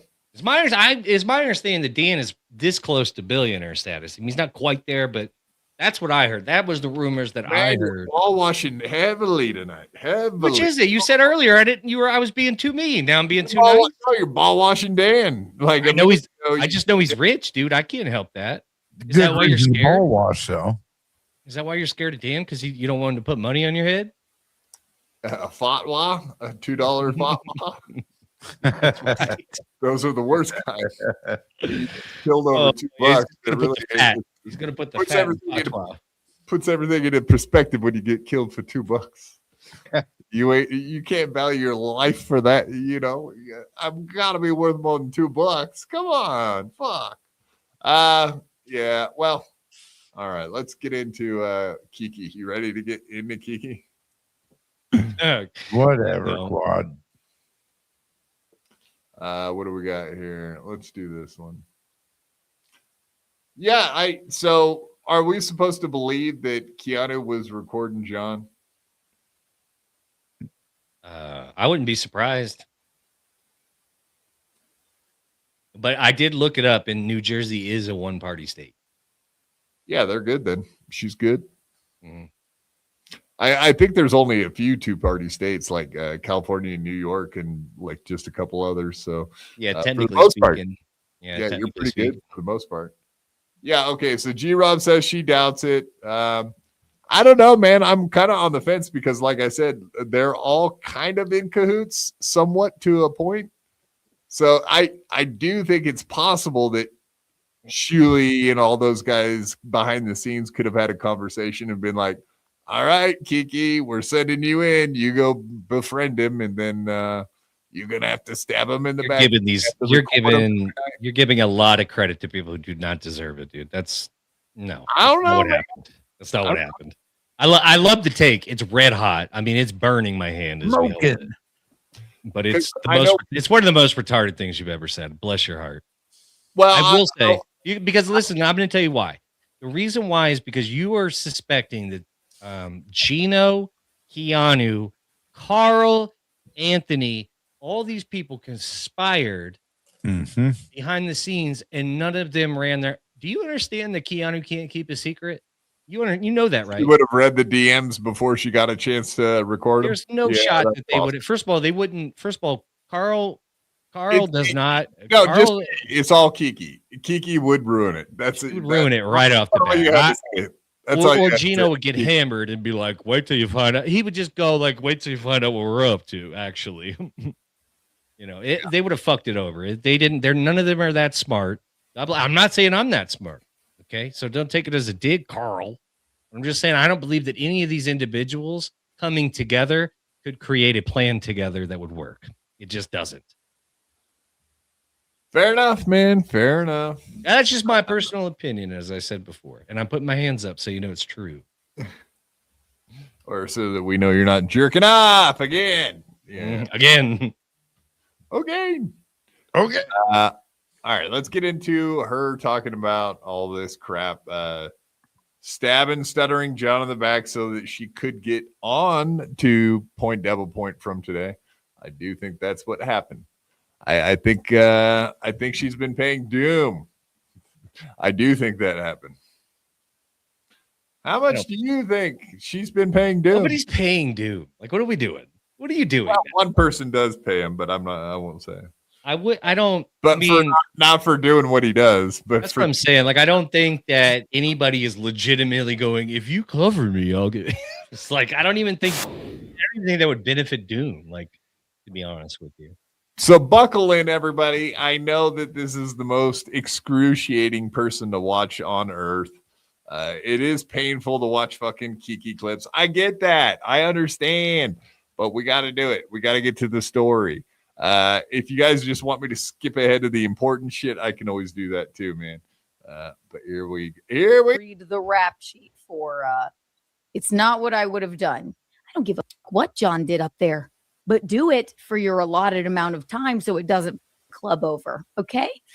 Before this, all right. So my stream one day before the show, I'm playing a clip of Anthony. I'm promoting the show. Okay. John's texting me over and over. All right. Already that's overbearing. And he's pissed off at me. Okay. Here's my problem. And this is not meant to shit on John. I'm just okay. I'm going to shit on everyone, but I have to. Do you think people pay her to do that? Shitting on everyone? I Well, know you did pee on somebody once. Yes, she'll pee on you for money. I can tell you this much: what I believe is anybody that's ever paid Keanu to do anything has regretted it afterwards. Butthole spreading. Butt spreading. She spread her cheeks for money. Take a break from my show. What cheeks? Because I know I have to do a show with John tomorrow, a stand-up show. I'm literally promoting just the had to show. go. I'm playing a clip of a man that I respect, Anthony, a friend of my husband, a friend of mine, a man that was at my wedding. There's your answer, J-Mo. Friends. Friend. Who is? Friend. Carl. Friends, all friends. For no other reason than to promote the show. Who cares what they say about you? Okay, John? For no other reason than that. Who gives a shit? You have a sold out show. He texts me all matter of shit during my show, which I do not appreciate. Okay. But now I have to do not only one, but 2 shows with Stuttering John this weekend. All right. So I don't respond. I call him and then he's like, someone you are. I'm like, why are your stories always like this? Like, okay, I can't deal with this. I text John the next day and I say, the show is sold out. Wee! And he says, for the wrong reasons. I'm like, okay. It is funny that he said that, but for the wrong reasons, though. I do love that way he thought. Like he already told himself that it was going to go bad before he got there, but for the wrong reasons. That's why it sold out. It's going to be a great night. All right, great. I walk down to the green room. John won't look at me. Okay. I was talking to Anthony and Gino at the bar before the show. John will not even look at me. Like, I'm like, hey, John, I don't deserve it. I do not deserve to be treated like that. I do not. Even nothing but nice to you. Yeah. I mean, does she not deserve to be treated like that? I don't know. Like what, bitch? You're not special. Like you know what's crazy is like I just take the relationships that they've had out of the equation. She's essentially an opener. The fuck do you like? If John she's is not even a comedian. I mean, but I'm saying in the scenario of this show, she's is not she the opener? In what? In Rodney's? Well, in any of these shows that she's discussing, like where John is the headliner, right? Technically, Right.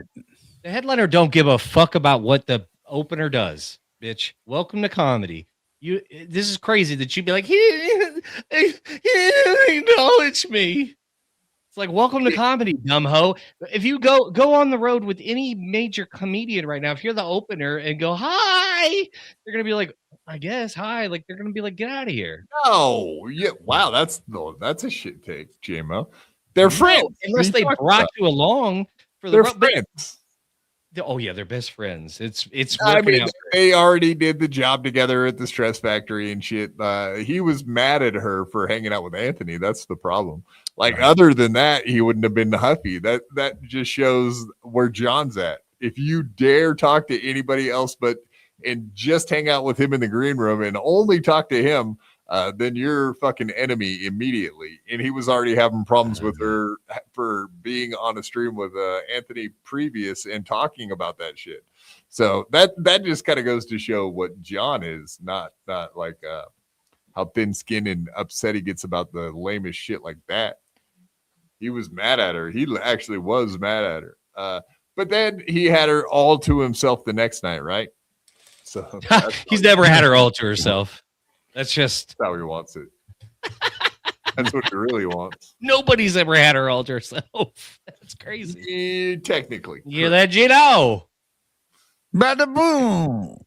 All the doormen, coke dealers, besides those guys, openers. Yourself. Then I'm going to walk down there. You're going to give me the fucking cold shoulder. And then I'm going to walk up there and be like, you won't even look at me. Then I get a text from John. It says something of the like, that's like, come down whenever you're done with Pocky. There's so much going on already. I already tried to come down and say hi to you. Now, no one knows this, right? So when I walk down there, John goes, can we clear the room? Okay, now I'm going to be put on the spot. So the couple people that were in there walk out. He shuts the door. Don't treat me like a fucking middle schooler, okay? He goes, what the fuck, man? My feelings were hurt and all this time. Like, I guess I should have watched the clip before. I was just trying to promote your show. I'm friends with Anthony, blah, blah, blah. Like, you just. All right. We do. I wonder what makes Gino more mad is that John did basically try and fuck his wife, or that Keanu for the right amount of money would have. Of course. Yeah, she's for rent.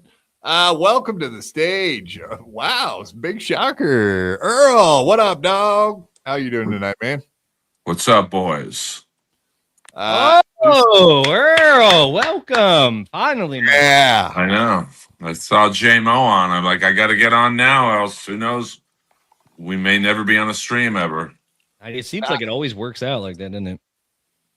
Well, I don't get it because you're the celebrity, not JMO. Yeah, and it's just true. JMO. What's the big deal? I don't get it. I don't know. That's there's no big deal. Like, it's the Dabbleverse. Who cares? But I know nothing about Kiki, so I might be quiet during this segment. Oh no! You know enough. Just talk shit. It's fun. Comedy at the very least. Yeah, I mean, I've never. I know Gino very well, but I've never met Kiki, so I literally have no opinion on her. That's about right. All right. Well, we were just going to play very little. You could probably have some opinion on this because she's about to talk about the gig at Rodney's. So that's actually what she's kind of going through. Okay. Her experience at Rodney's with John. And then the next night she went out and did that gig at Tommy's Basement, Celtic Corner. So they did 2 gigs together back to back 2 nights in a row. Which all kind of coincides with the event we were discussing previously. But I think we ought to talk about Chadley after we get out of this clip. So I have a feeling you've at least heard the news. I've had I had a celebrity. I can't blow them up, and I hate doing shit like this. Like I'm not trying to. I had a celebrity message me the clip, said, "Bro, you know this guy, right?" I'm like, kind of. So yeah, it's Chad Zumock? Never heard of him. Who's that? What? Huh? No, I've never been on a show with him or anything. And then kindly ask Kevin to erase him out of your existence. I mean, watching it yesterday, me watching it on Rumble, and like that's probably the funniest thing Chad's ever done in my mind. But also, you can't be a comedian and do that. Period. End of story. Right? Like that's. I mean, boy, yeah. It's there's not a lot of outs for Chad on this one. It is rough. Yes. I mean, you could say something like that, but there better be the most amazing punchline of all time after it. There was not. There was. Yeah. Do you think the fact that Gino will help him at all? I don't know if anything's going to help that clip. I mean, it's true. Yeah. My advice to Chad would be like when I went on KarmicX stream one time, he was crying at like 3 a.m, and I said, I'm going to fucking message this guy and just give him some friendly advice. I'm like, dude, take a month off the internet. It'll be the best thing you ever could do. And I knew he wasn't, because he's married to the super chats and the super tips. And, I said, take a week off. He's like, I'm going to do that, Earl. And of course, 2 hours later, he was streaming again. But I would tell Chad to take. Right. Yeah, I mean, I get it. I don't make a lot streaming live, so I could take a month off. It wouldn't affect me at all, which is not. I'm not bragging when I say that, but I think Chad does make a lot. That Hollywood money, Earl. Come on, we know you. I mean, I do okay in voiceovers, and I do something that probably the most money I make is in something that's a very little known part of the industry. It's called looping. And I don't want to bore people with this, but looping is basically you reread the script of a major movie that's just been filmed in case there's any sound fuck ups and they can't get the actors back because they're off working on another film. They need a guy with my voice to reread the lines, and I do okay with that, so I can laugh about making $30 a stream, if that. Yeah. I mean, that's not your main source of income by any stretch. But I think with Chad too is like a lot of times he waits around. Like he knows when something big happens, that's when he makes the most. So sometimes he manufactures things, and sometimes these things happen naturally because he is naturally dumb when it comes to some of this stuff. Or he gets hammered and says something crazy like he did. Those are the times he makes the most and he knows it. So it's I think that's a difficult task to get him to go, you know what, maybe I need to step away, because he just did some real damage to his career, whether anybody's going to tell him that. Whatever career he has, he's done. He's put himself in a corner as far as who will hire him and who won't hire him now. At what cost? How much super chats is he? He didn't do that one intentionally for that, but he's like the thing with the girlfriend and the turkey and all that. That was manufactured. You know what I mean? And he knew if he did that, he was going to make money. So it's like, I don't know. It's hard to say. I don't like, he did fine today, honestly. So that is the other thing. Okay. So 340,000 views at this point. We'll get back to that. Let's stick to the Kiki thing. Yeah. I did want to get a couple more thoughts out of you about the Rodney's gig, blah, blah, blah. Sure. And then we have some enlightening stuff about Stuttering John. We talked about this last Wednesday or Friday. You kind of said you've had Stuttering John open for something you were doing at the Comedy Store, and he was horrible according to you at comedy. No, I didn't say that. I said he wasn't awful. I said you can roll the tape back. I remember. May I? Because I know that the Quadfather likes to lie. Let me just go ahead. What Earl said was if somebody was in that crowd and had to distinguish who was not the paid regular, they would have immediately known it was Stuttering John. Exactly. Yeah, exactly. Well, no. I mean, listen, you could say that, but like, this is how wild shit happens on the internet. Then Doom clips this, Earl said this, and then I get. I get it, sir. It was a Robert Schimmel tribute show, not a memorial, because I think he had that thing back east or wherever. And it was pretty much all Comedy Store paid regulars and John. And no one's judging the comedy of a tribute / memorial type show too harshly. So he didn't bomb. But I think if you were to ask the crowd, like J-Mo just said, I said, which comic is not passed at the Comedy Store? I think they would all say John. Because, it's Hinchcliffe, and, whether you like Tony or not, he's an established big comic right now. Tripoli. Killer. I mean, you can say what you want about him, but he is he kills rooms. I mean, Hinchcliffe does kill a lot of rooms. But, he's popular, so... Madison Square Garden, you mean? Yeah. I mean, Tripoli was on the bill. Adam Hunter, who's on TV a lot.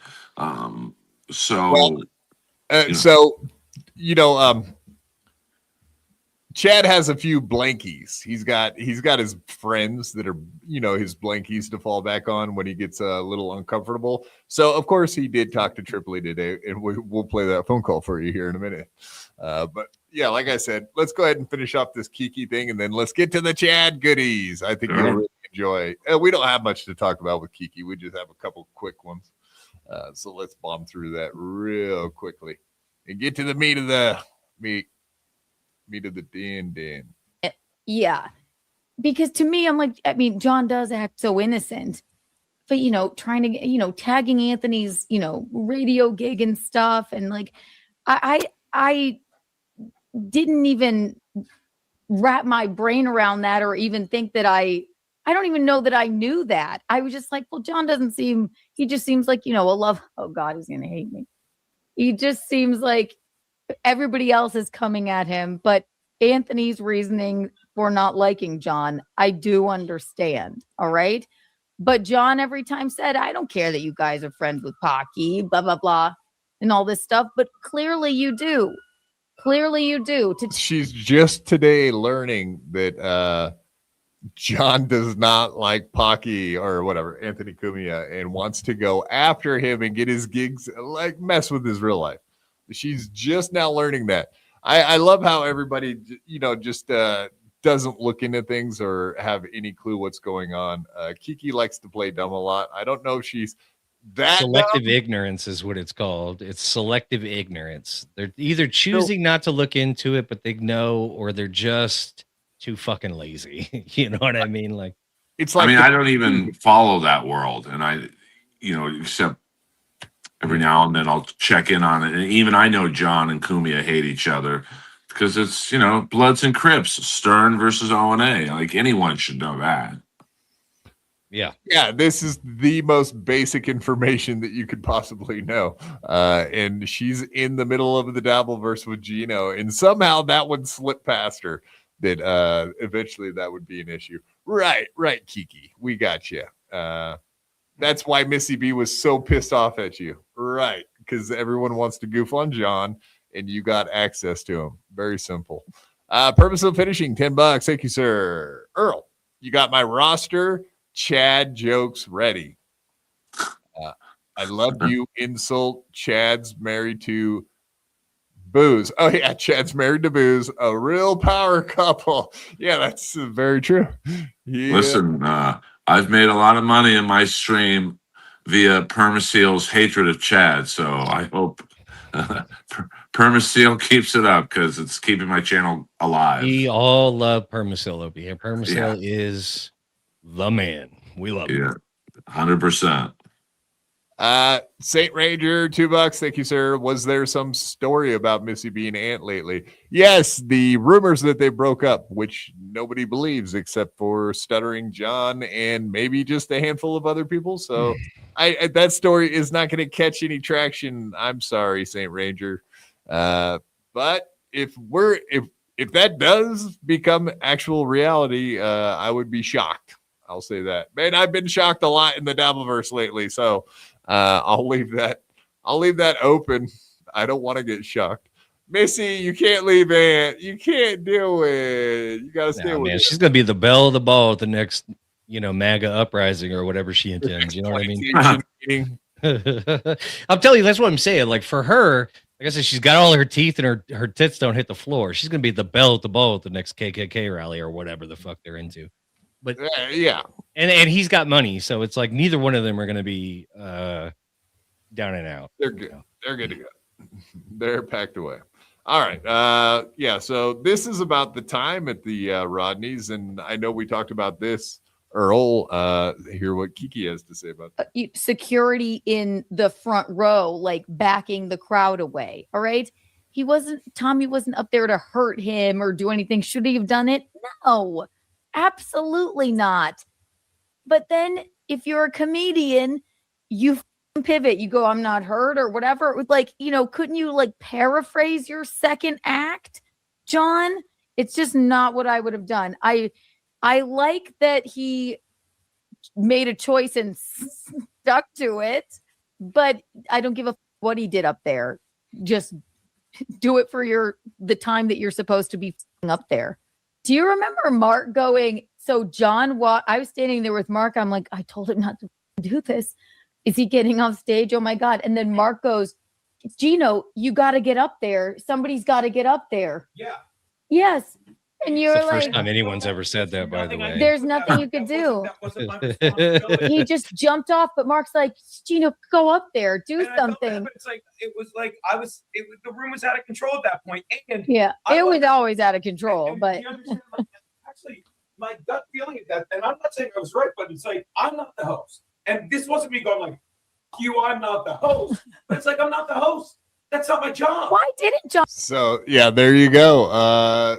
Gino was asked to go up there, which is something we're all just finding out today, apparently. I had not heard that before. I doubt they're making that up, but I'm sure if you weren't set up to do that, you're not expected to do that. You're not doing that, right? No, to me, it seems kind of crazy that would even come up, right? I mean, I would think it's the host's job to get up there, and calm the storm and do some bits or do some. I don't know how experienced that particular host is, so he might not have been capable of doing it. I mean, probably throwing Gino up there would have not necessarily saved the show, but maybe calm things down a little bit. Kept everyone at their tables to pay their tabs, at least. Maybe I will say this, and I whatever I feel about Gino, I will say this: Gino would have been much better in that scenario than Stuttering John. I think Gino can handle a rough room. I think Gino is funny enough to turn the room around slightly so it's not so bad. But the truth is like this is on the owner and the shit show comedy thing that he's got going on. Like there was a million ways to make this not what it was, but he lost control. He lost control of that situation before the show even started. So it's I think it's on everyone. Like it's on the host for not being a great host. It's on the guy before John who apparently bailed after 3 minutes. It's on John for not pivoting to a plan B. I mean, any good comic is going to have enough material to adjust and go, okay, the arrest thing didn't work out. Let me go into the jokes. It's on the club for not having the proper security. Like I would have had, like I know how B and C rooms operate. They pinch pennies. I would have just hired a giant open mic comic like the size of Stevie Lew, who's probably struggling for stage time, and go, hey, just stand at the front of the entrance to the stage. Make sure no one tries to go up there, and you'll get 5 spots this month or whatever. And, I think it's on the crowd a little bit. I mean, they were acting like fucking uncaged animals. So, I don't think anyone could have got. He could have got that room back. John could have got that room back slightly, but with a fucking skull. How do you just scream 100%. skull? As soon as Tommy needs a talking skull. He did say skull and then left. Yeah, but it turned like everybody cheered. The skull was the biggest cheer ever. Exactly. Skull. Tommy needs a talking to because what Tommy did is unacceptable on so many levels. Tommy is quad father with legs. Like he wants to be the thing, right? And Quad, you know what I'm talking about. Like if there's a way that he can be a part of it, he's gonna do it in that moment. He just did it in a way that's not acceptable, technically speaking. Even though people don't like John, like you can't in the middle of a comedy show get on stage and get involved. Like that's just nobody thinks that's cute. Nobody thinks that's funny. It's problematic. It creates problem for staff. It creates problem for the owner. It creates problem for the show. It's just like not helpful. That being said, as a comedian, John needed to be able to turn that around. He was paid to do that. That's what his job was that night. His job wasn't to get frustrated and leave after a couple minutes. It's inexcusable to leave after 7 minutes. It wasn't even 10 minutes. It was he was due to what they said. Like what they said, 40, a full 60 minutes. No, I heard 35 to 40 minutes, which is barely feature time. I mean, that's not even headliner time. Oh, I mean, I know of a situation somewhat similar to this where Nick Swartzen was opening up for Screech. And, obviously Screech was a big name. So he's the headliner, kind of like how John is. He's the big name. And Swartzen is a killer comic. So his 20-minute opening set is like airtight killer. And then Screech goes up there, starts bombing, walks off the stage. And the owner was like, I'm not paying you until you do the hour I paid you to do. So that's how the owner should have handled it. I'm not paying you. Go out there and do your squeegee fucking bit and skull for 30 minutes, but you're going to do 30 minutes. Right. It's just like anything else. You were you got paid to fulfill the job. Your job was to do 35 to 40 minutes. If you get off after 7, you didn't fulfill your contract. Like, I'm not paying you. Are you fucking crazy? And furthermore, I had a bunch of people walk out and not pay. So now I got to fit that bill. It's just like, to me, there were so many ways they could have handled it differently. But instead, so many people acted out of the norm that night. It's just like, what? Nobody was on point that night. Not a single person. Oh, I agree. I mean, I think I said this last week. Like, if I was the owner, John doesn't get paid. The host, I mean, I guess he did his time, so I guess I would pay the host grudgingly. I wouldn't pay the guy who went up before John and did 3 fucking minutes because he was probably supposed to do 15. And he was supposed to do half an hour. The Palumbo. No, I mean the guy before John. He was supposed to do half an hour. Palumbo. I find that hard to believe that he was supposed to do a half hour and so was John. Right. I mean, they did that up. That is a lot of shit comedy, but I mean that's a lot of time for the feature act. But regardless, he did 3 minutes. I wouldn't pay him. I mean, I would pay. The other thing, though, the Johnny McCarthy guy, it was his show. It actually wasn't even the bar's show. You know what I mean? It was like a bringer show. Yeah, they call it in the. The host was the guy running the show. This Johnny McCarthy. I know there's some clubs they make you do a bringer if you want to get passed. I've heard of that before. Oh yeah, I mean the comedy store doesn't really do them, but they do have what's called paid promoter shows, which it's basically a bringer show, but they just semantics of it. But yeah, I mean the owner should have probably just cut the amount that he told him he was going to pay him. Like, yeah, you're going to get about half or something like that. How about promotion? I mean, something like that happening at your show. Is there any worth to that, or is that's probably a negative look? Right? I mean, it's you got to figure. You got to figure there's probably 30 people who just were like, "Hey, let's go to a comedy show on a Friday night." They didn't even know who the fucking headliner was. They asked for their money back. They're going to leave bad reviews. So I don't think I know there's the saying, any publicity is good publicity. Not for a comedy club, because comedy club, you survive on the crowd coming back, in a couple weeks or next week. That's where you make your bread and butter is repeat business. I don't think they're going to get a lot of repeat business from this show, if any. Not from that kind of a deal, right? I hope they get shut down. It's a shit show. Fuck them.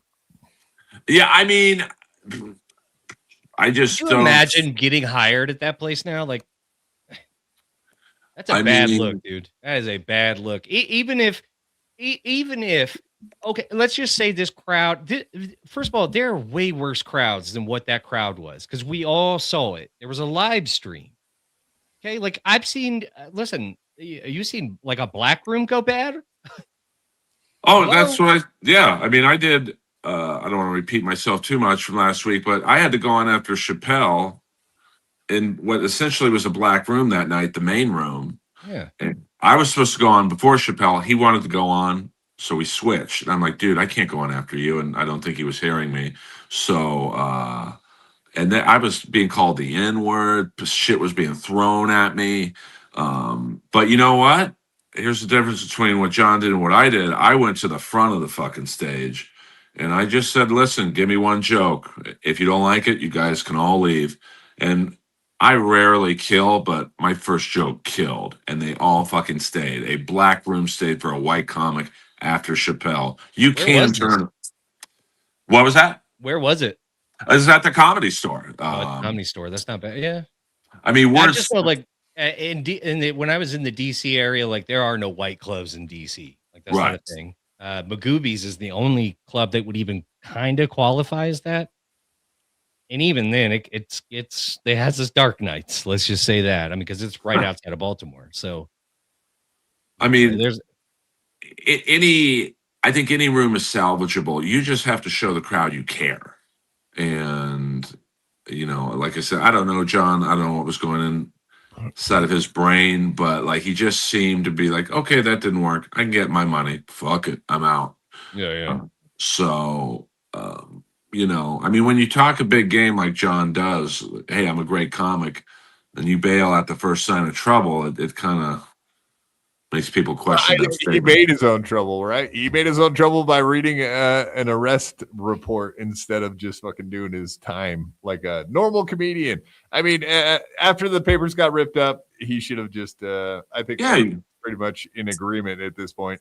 He should have transitioned into his set or whatever, something else. More. Do your time, period. Anything like and just yell skull after every punchline. And yeah, the crowd would have loved that, actually. They probably would have dug that. Would even have thought it through. I mean, he knew the keywords to say, because even the people that absolutely were there to boo or they would have roared if he would have just did this squeegee joke. Yeah. Right then and there. They would have roared. And right then and there, he could have gotten some semblance of something. What he said was, his words, not mine. He said, I wasn't just going to go up there and dance like a monkey for them. I knew everyone there hated me. It's like, does it matter that everyone hates That's what you were paid to do. You are a monkey, sir. That's what you were paid to do. Or not. To entertain. You got to do it, right? For your money. It's John doesn't understand the work he's in. I that's the problem. He knew what he was walking into. But, you know, but I didn't think, you know, I kind of thought it was funny him starting out reading the arrest report, because in my mind, he's saying, okay, you guys all came here to troll me. I'm going to troll you first. But, you know, it's a 10-year-old joke. I mean, Kumi has read that thing on air for 10 years. So I don't know. It's not something I would have done, but, and, you know, what Tommy did, like I said last week, if anyone goes on stage when I'm on it, I'm punching. Shit out of him. Yeah. I mean, I don't want to get sued, but like, I'm going to launch Tommy into about the 5th row. Absolutely. And it's your right to do that. That's your area. You know what I mean? Like somebody cannot come up. Like, again, like I understand Tommy's like, he's just trying to be funny. But the problem is like the implications of you getting on stage. If he'd have done that at certain clubs, he would have got his ass beat by the security. If he did that at the Comedy Store, like there would have been 3 guards on him lifting him out of the room. From what I saw, he wasn't even warned. And even Kumia earlier going on stage to announce the guy. Now, he did give him a good intro. Like, hey, let him do his act and all that. But super that host, I mean, that host should have never have let Kumi on the stage. You know, this guy hates John. You know, that's going to get the crowd even that much more riled up. So that's why I say the host didn't do a good job. The host lost complete control of that room. And the host is technically like, that's typically what I've seen is the host typically works whatever room that is typical. So it's like they should know, like, hello, let's get it back around. Like, oh, this shit's going sideways. I know what to do. Let's get it back. So you're right. But it's like, I mean, I've done comedy for 10,000 years. That is literally the first time I've ever seen a host bring up an audience member to bring up the headliner. Like, that's just not a good move in any, like, and I'm not coming down too hard on the host. I don't know him. He's probably a great guy. Probably got excited. Hey, I'm going to be in this wild room with Kumia and Stuttering John. But, you know, a good host is key to every comedy club every comedy show you've ever seen. You probably didn't even notice the host. And that's what you don't want to do. You want the host to just be there. yeah, it's like basically like a MC. It's like they're keeping the show moving along. And on top of that, they're also keeping everything kind of going the way it's supposed to go. Yeah, you don't. I mean, it very well could have just been a comedian that they picked out of thin air. It's always better when they work that club regularly, though, I would feel. But yeah, I mean, I would guess he's probably a regular host at you know, I don't know if they have an open mic per se, but probably you know, host their lesser known shows for newer comics, and he's probably not strong enough to be a feature or a headliner. So hey, he's got a likable personality. Let's have him host this wild night. And you know, just like I said, there's no winners of the Rodney's comedy show that night. Everyone loses, in my opinion. So there you go. Tommy, as you can see right there, had a tripod set up right there. He was standing right here on stage, and that's how close he was to John. So when it came time for him to do that, I mean, he was just literally just right freaking there. It's crazy. But I can tell you this much. There's no legitimate comedy club that would let an audience member set up a tripod by the stage. Like, that is also crazy. Yeah. I mean, the people obviously live streaming, by the way, is also problematic. Like, nobody was hiding the fact. The ones that were live streaming, you could tell their phones are up. Like, it's not like secretly down here. It's like, I mean, crazy. Like, I'm not, you know, they're a BC club, so I don't expect them to behave like, you know, like the Mothership or the Comedy Store, but like, that was another thing that it just hit me that, Jesus Christ, there's 20 people streaming this. Like, so yeah, that's insane. Yeah. I mean, I'll stick up for John from this standpoint. If I saw 20 people streaming my set, I'd say from the stage, hey, you got to take care of this or I'm not telling another joke. Now, maybe that wasn't an option in this fucking crowd, but I would have done it. You know, like, you can't let the crowd take control of the room. You got to stand up to the crowd. And I would have seen that tripod and said, that's got to go. Earl, isn't that the main reason why you're supposed to work your way up to being a headliner as opposed to just being a headliner because you were on a radio show 20 years ago? He's been a headliner for 30 years, though. Like, he does know, he has been around and seen, like, he should have a clue. It just seems like he just doesn't have a clue for whatever reason. Maybe because he's not a professional comedian like Earl, for example. You know what I mean? Maybe he's just mentally not a pro, but should be. By this time. You know, he's a headliner, probably a name only. Like, yeah, because listen, he was on Howard Stern. I mean, whether it was 100 years ago or last week, I mean, it's maybe the greatest radio show of all time. So you're going to get headlining gigs, whether you're ready for it or not, just because. And he was on the Tonight Show, which was a huge TV show. I mean, his role was pretty small on it, but like, he was on it. So, you know, he's going to headline over, say, someone like me who's not known, but I can do an hour in my sleep. And, you know, that's just the way comedy works. The more famous person will always get the stage time over a better comic who's not as known. All right, let's get back to Kiki with Kiki, what a the next disgusting night, fucking man. pig she is. Hmm? Oh, she's a lovely lady. Lovely, I tell you.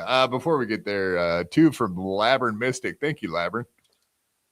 That's because John's not a comedian. He's like Screech from Saved by the Bell trying to do stand-up. He was a radio once was. He doesn't feel he has to improve, and so he doesn't. I'm over John. I mean, that goes in line with the Swartz and Screech show I saw, like where Swartz and, rest in peace, Screech, but, Swartz is 1,000 times the comic Screech was, but, Screech was more famous, so he had the headline. I mean, that happens a lot with the influencers now, right? Because a lot of the influencer shows are bringing people out to comedy clubs, but like good comedians are opening for them, even though they're just some name from like Instagram or TikTok. It's kind of weird how that is now. But the funny thing is, like, I know we got to get back to the fucking Kiki thing, but like most influencers, like in LA, influencers headline, but all their fans don't live in LA, so they don't draw at all. Like, someone may have 1 million. My friend has 1 million followers on Instagram. She's giant tits. She's hot. She doesn't have 5 minutes, but she will headline over me because she's got 1 million followers. But none of them live here, so it's like a wasted. It's like having a 10-inch dick, but you're impotent. Like it just doesn't matter. That one guy that everybody thinks. What's his name? The young kid that kind of came up and started getting headlining spots from TikTok. Everybody got so mad. He's the good-looking kid. I can't remember. Oh, Matt Rife? Yeah. So look at that phenomenon. But he actually was doing comedy. Like he actually, I think he started doing comedy when he was like 18, 19. That kid.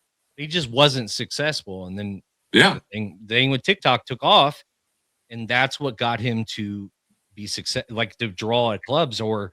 Yeah. Get the money that says he draws at clubs, however that works. I don't know, but he had a great work ethic. I mean, people make fun of him because he's a good-looking guy, but I'll say this: he put in the work. Like, I mean, we're not friends, but I've known him for 10 years, and he couldn't get work in LA 5 years ago, except on his own show at the Laugh Factory. And then one video goes viral. He's got a good look, but he's cultivated a fan base that, I walked into the main room one night real fast, and I just want to see this guy do. He had sold out 2 shows in the main room on a Wednesday night at the Comedy Store. That's unheard of. Different crowds, too. And I walked in, and he had forgotten his place in the joke, and he's like, I think I'll just take my shirt off. And the crowd erupted like the fucking Beatles had hit the stage. So... he is very smart in that he's got a bunch of people in his rooms. He could just pick his nose for an hour and kill. Well, he got the middle-aged mom crowd, which is comedy. That's not even a crowd until recently, but that's who he was drawing. He was drawing like moms that are sitting at home and watch TikTok. I mean, he's got the middle-aged moms, he's got the hot young college girls, and then guys they're not idiots. They know, hey, he can't fuck all these girls. I'm going to go to the show too. So he just pulls in from almost every angle. Gay guys love him because he's a good looking guy. Whereas I think John, you got to pull in from Stern fans. And I don't know if there's enough. I mean, there's certainly a lot of Stern fans, but I don't know if there's enough that go to comedy shows to make his audience sustainable.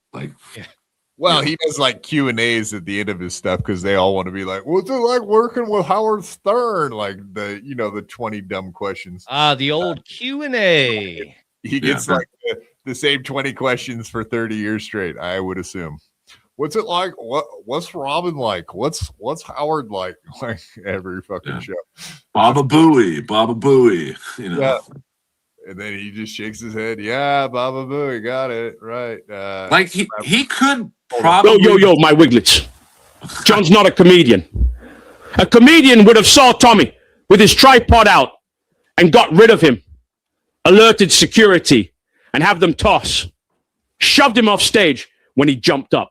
But Pussy Boy John couldn't even be bothered to get off his damn stool. He thinks he's still top of his game back in the Stern days. ain't gonna change. Not for no one. Wasting your time trying. Imagine John kicked that camera off that tripod across the room. That would have been hilarious. They would have been like, Yeah. let's go. Which is exactly what he should have done. As soon as he saw Tommy play, he should have patiently waited for Tommy to screw it on, do the whole thing, and kick it as hard as he fucking could across the room. You know, it's like if your wife asks you to hold her purse at the mall and you go, bet you she won't ask that shit again. Oh, I mean, I would have done. I'm ripping this idea off from the singer from The Darkness, where there's a guy in the front row at the show. He's heckling the singer the whole time, putting the phone right in his face, and the singer stops the show. So, can I have your phone for a second? Takes the guy's phone, unzips his pants, and jams it up his ass. And gives it back to the guy and says, "You're going to come on stage and record the next song now." And of course, the guy didn't want to touch the phone. But I would have done something like that. Not a true fan, yeah. I mean, it was pretty funny. Like, I've been to a lot of concerts. With like rubbing my balls on it, not putting it up my ass. But okay, that's aggressive. So be it. But just the fact that the club, because I saw the owner with Kevin the other day, and the clubs that said he had 2 security guards, but where were they? Because when John went to fight Stevie Lew out front, I didn't see a security guard out there. I didn't see one following the. I mean, I would have had a security guard with John the whole time he was in the lobby. So I don't know, man. It's just they probably were counting the door guy, the guy checking IDs, making sure everyone was 21. That was one security guard, No, Yeah. They said there was 2 security guards, and like they were the 2 black guys that were there were the security guards. So there you go. This isn't even an odd thing. You saw black guys, then that was the security. I mean, to have if you're doing security at a comedy club or any venue like this, like you see shit like this all the time. Not exactly like this, but somebody trying to become part of the show, or a crowd's getting rowdy. Like, they should know what the fuck to do in these events. Like, even just 2 of them. Well, that just goes to the venue, that they're just fucking outmatched, outclassed, and don't know what they're doing. It's incredibly bad for this Mark guy. Or they weren't ready for 170 angry Anthony Cumia fans to be ready to just go in there to heckle and troll John. I mean, maybe that situation is a little untenable in the first place, huh?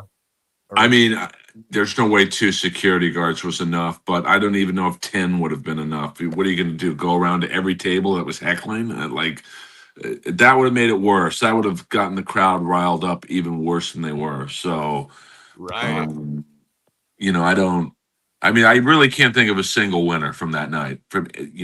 And I thought, you know what? Let me hear everyone on these podcasts the next week. Let me get their take on it. And the owner, Mark, seems like a nice guy or whatever, just a guy trying to make a buck in New York City doing a club. He didn't really take responsibility. He said, "Hey, we did everything we could." You didn't.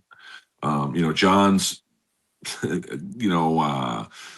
queuing this up as a win. It ain't. I mean, the only one that's kind of said I fucked up was Tommy Jordan. That's crazy when Tommy's the voice of reason. Well, Tommy... This is the other thing with Tom, is he tends to do these extreme things and then immediately have remorse. He's done this a lot, where he'll do an extreme thing and then the next day he's deleting it. He's taking down his Twitter. He's like, "I'm sorry." He's trying to create a GoFundMe for people. It's like, Tom, you either got to do it and stick with it, or... I told him. I said, dude, I sent him a DM. I was like, dude, fuck what people are saying. Just, you did it. It's in the past. Just put your head down and power forward, and don't worry about disingenuous when you do a thing. A lot of chap. It's a lot of talk. Everyone's mad at you for a minute. People have short-term memories. They're gonna forget about that shit in 2 seconds. So fuck them, Tommy. Who cares? Yeah. Who cares, forward, man? Tommy, these fucking people don't matter, dude. Who cares? They have short-term memories. They literally won't remember you did that in a week. Like, it's not going to be 3 days. It's going to be out. People get bored in the Dabbleverse. As hot as the Chad stuff is now, in 1 week it'll die down. 2 weeks, 2 weeks, no one will remember it. Like, very few people will remember it. The only thing I think that's possible might happen is people just constantly sending that to comedy gigs. venues that he's going to be going and performing at, possibly trying to get him canceled. Yeah, That's don't the do only- that. like he does have he has people you can't say just don't do that. He's got a few people out there that hate his guts to the point where they may send that to every gig he goes to.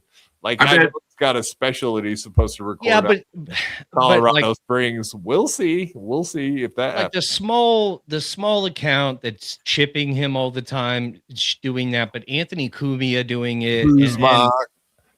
these accounts with a lot of eyes on him doing it is like, so what are we, the cancel culture now? Is that what we're doing? Like we're trying to like fuck them really, but at the end of the day, like let it organically happen, which it will. You don't need to go and make it a point to show, hey, did you know that your guy did this? It's like they're gonna see it. I mean, people are going to get bored. Like, really the only thing you could, I mean, I guess you could cancel his Patreon, which has happened before, I think. They'll move on to something. I mean, look at how hot Scarlett was a month ago, and now she's kind of died down. Like nobody cares. And Gilly before that. She's banging bigger fellows in Chicago right now as we speak. She's banging. But I mean, like no one really cares about that. Like she's on Rumble now. Not really. She's on Rumble now. That's what's happening with her. So something else will happen. And then people will. I don't think the bait's big enough. Hey, I can get Chad's opening act gig in Boca Raton canceled. People are just going to be like, "Fuck it, let him go." In my opinion, that's why I told him, or I would tell him, just take a couple weeks off, dude. Let people forget about you. But he doubled down today. I watched his stream, and he was basically blaming Gino. So, right, exactly. Yeah, we can get to that. Maybe just finish up with this Kiki stuff real quick. Let's power through this. She had some funny stories to tell about him pretty much getting drunk and trying to take her home, but she wasn't having it. Pretty funny shit.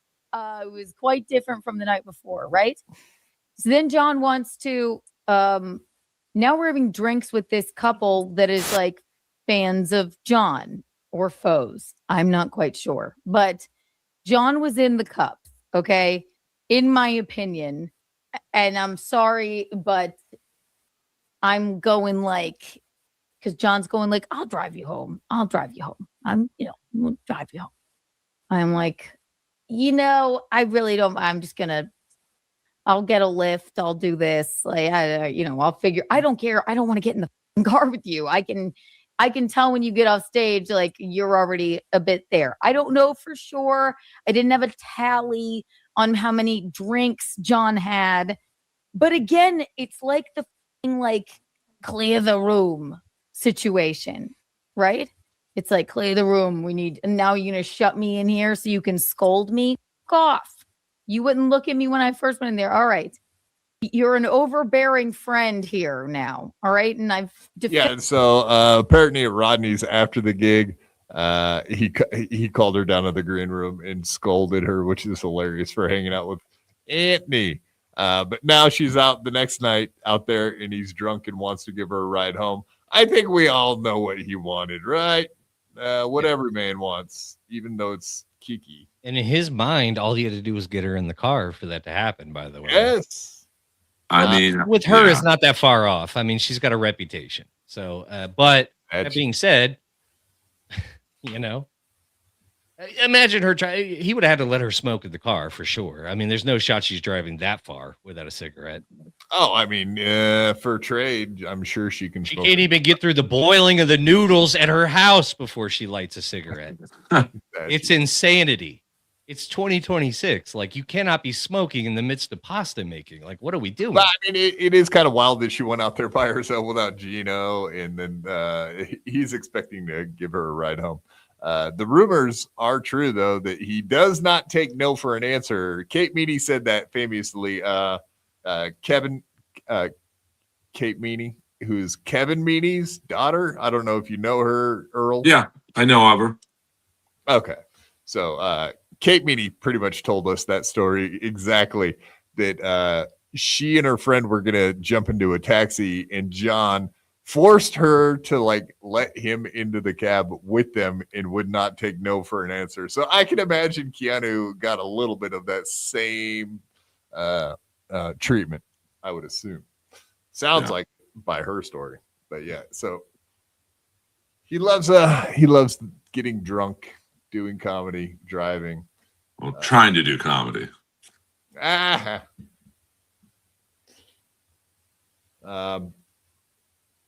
Yeah, it's gross though. No, you're like a 15-minute drive away. I'm like an hour. So the entirety of the 2 days, he will never forgive me for. But I'm just being honest. And I don't dislike the man. But I have a better understanding of why people do have problems with him. Yes, I definitely do. And say whatever you want about what he did at Rodney's. I don't care what he did, but on stage, just stay up there longer because you mark over. Okay. So you shouldn't have to have the kind people of the Shuli network donating to the staff at Rodney's. All right. Then he'll bitch about me and Gino and whatever. And like, I'm not turning on you. I'm fatigued. I'm just fatigued by you. I'm just fatigued by you. So that's why she decided not to stab him in the back. Oh, wait, no, she went on WATP today to do point dabble point, which instantly, I guarantee he will take it as a slight. He will definitely be considering that a stab in the back. That's a fact, Jack. But yeah, I mean, she kind of just backed up everything we were saying about, or what you're saying about doing your time. I mean, it's really the number, and Melton said this. I feel the same way. Like, there's two bad things you do as a headliner. You do too little time, because they had just done the check drop, I think. They didn't even get to that. They had no idea. That was part of the problem. They said that because he cut so early, you would do a check drop usually, typically maybe like 10 to 15 minutes, maybe before the end of the show. Oh, yeah. I mean, I would say on this show, like, you do the check drop maybe 10 minutes into John's act, thinking he's doing 30 to 40. So, well, I thought they had just done the check, or last call, maybe it was last call. I think that's what that Mark guy was saying, is that because he abruptly quit, they didn't even, that's where all the chaos was with people not paying, because they literally had to search and find for people to give their checks to. But that's like, it sounds, and I might have misunderstood him. It sounds like they do it like a restaurant where you get the bill at the end of the night and you give them your credit card then. I mean, at the Comedy Store, Improv, Laugh Factory, any club in LA, I think even the Stand, you give them your credit card as soon as you sit down. So that way. The last club that I went to was LOL. I went to LOL in San Antonio, and they did it like that, where you got your check at the end. Which is crazy because... and I think part of the setup, because the San Antonio Laugh Out, there's literally one way in, one way out. And so, like, you're not just going to casually be like, I'm out of here. Like, right. But, and like, it's not a bar setup, that place. It's literally set up to be a comedy club that also has a bar. Rodney's would appear to be a bar that also does comedy. Now, I know it was originally a comedy club, but the way it's set up, the way you look at it, the bar is almost the main feature of that club. Yeah, the club seemed like a side room almost. So for them to do it like that, they're basically treating it like a tab, like a bar tab. So they're thinking bar tab mentality, not comedy club troubled time. Yeah, I mean, you would, and they should have even changed their policy for this particular show.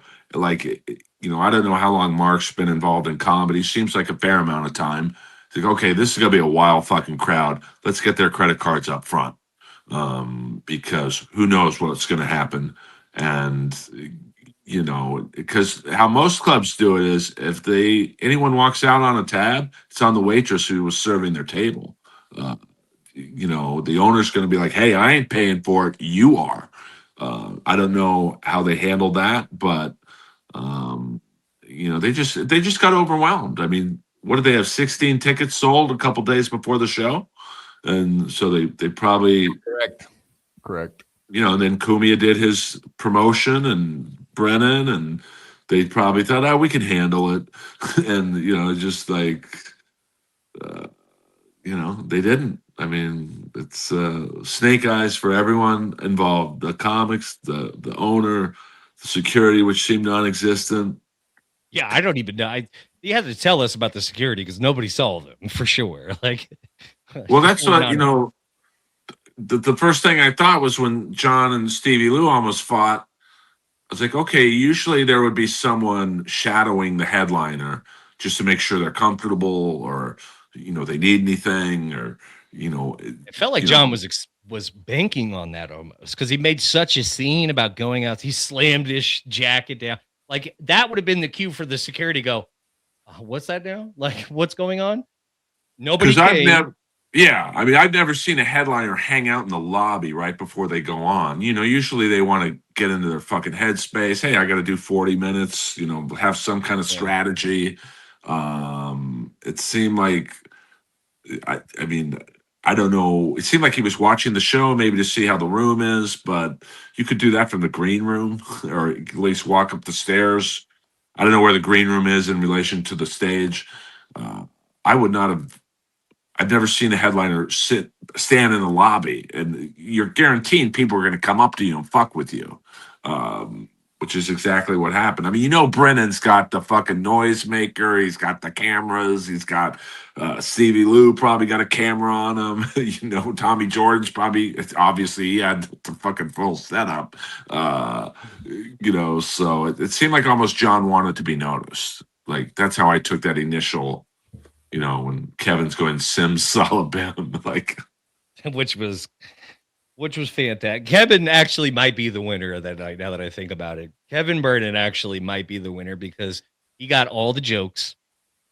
He knew exactly when to be a part of it. Because he if you pay attention, Anthony really was part of the crowd. Kevin was specifically there to give John a hard time, and he did that. He sicked Stevie Lew on him the whole bit, but he picked his parts to be a part of it. Anthony probably could have won the night had he had not done the stupidest thing he's ever done in his life and physically assault a person. Yeah, that was incredibly stupid. Only because the person who did the assault was the only one in that scenario that was worth anything. And so now what happens is that guy just got a payday. Oh yeah, I mean, possibly. I mean, I wouldn't say big. I mean, he didn't. No, not a big one. No, but I mean, if he would have punched him, probably a big one, like $100,000. It's going to cost Anthony money, whether it be through attorney fees or some other bullshit. JMO.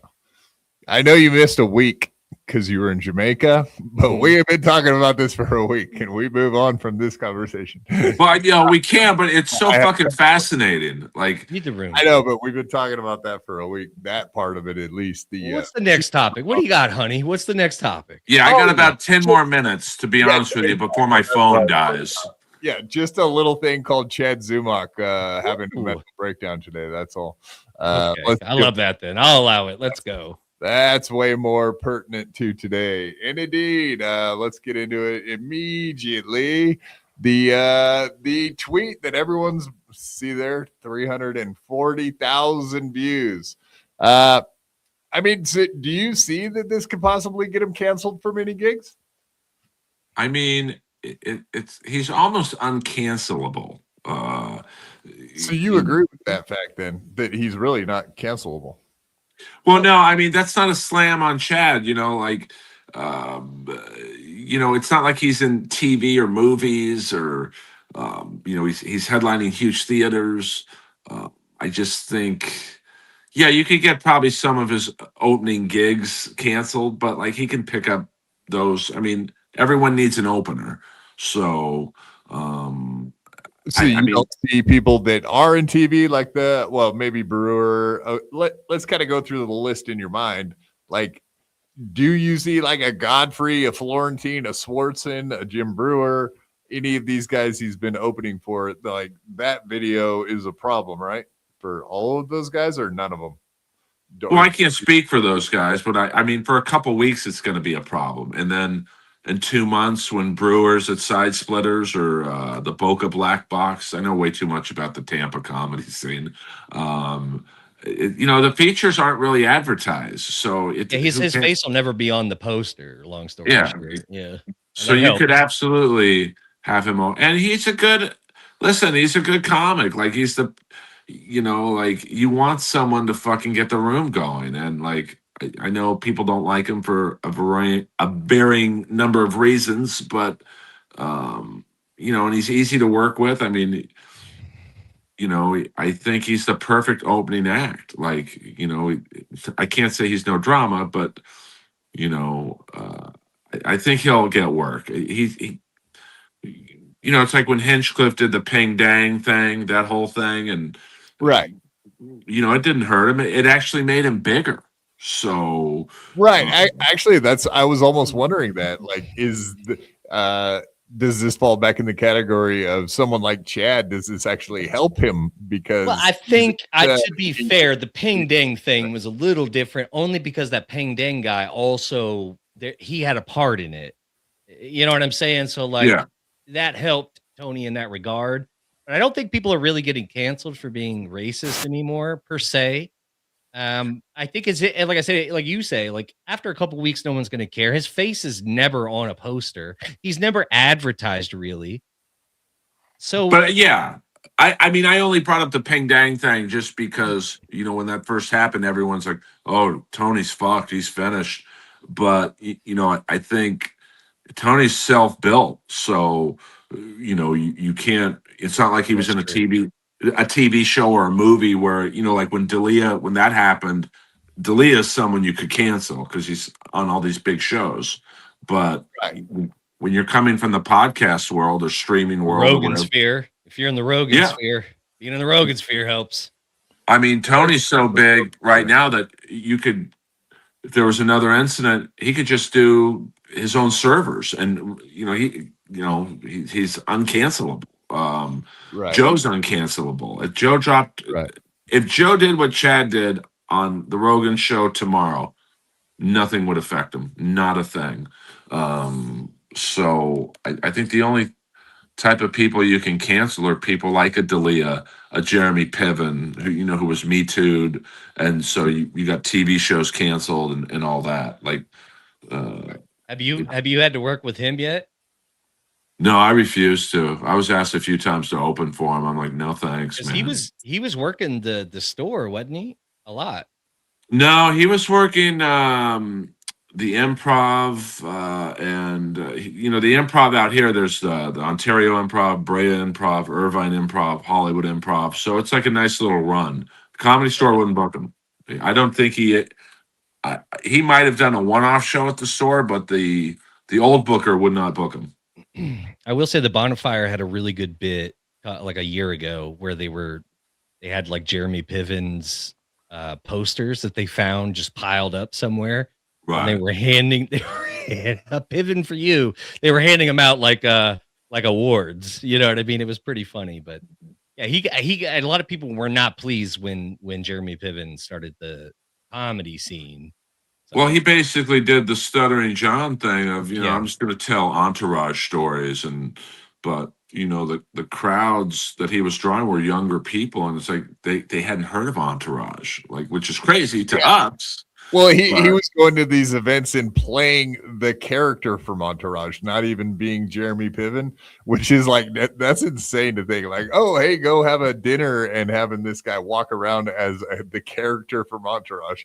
I don't even know the guy's name, but that seems Ari Gold. You just tell that he's a dickhead. Can you imagine? Oh, he's just tell he's an absolute insufferable dickhead.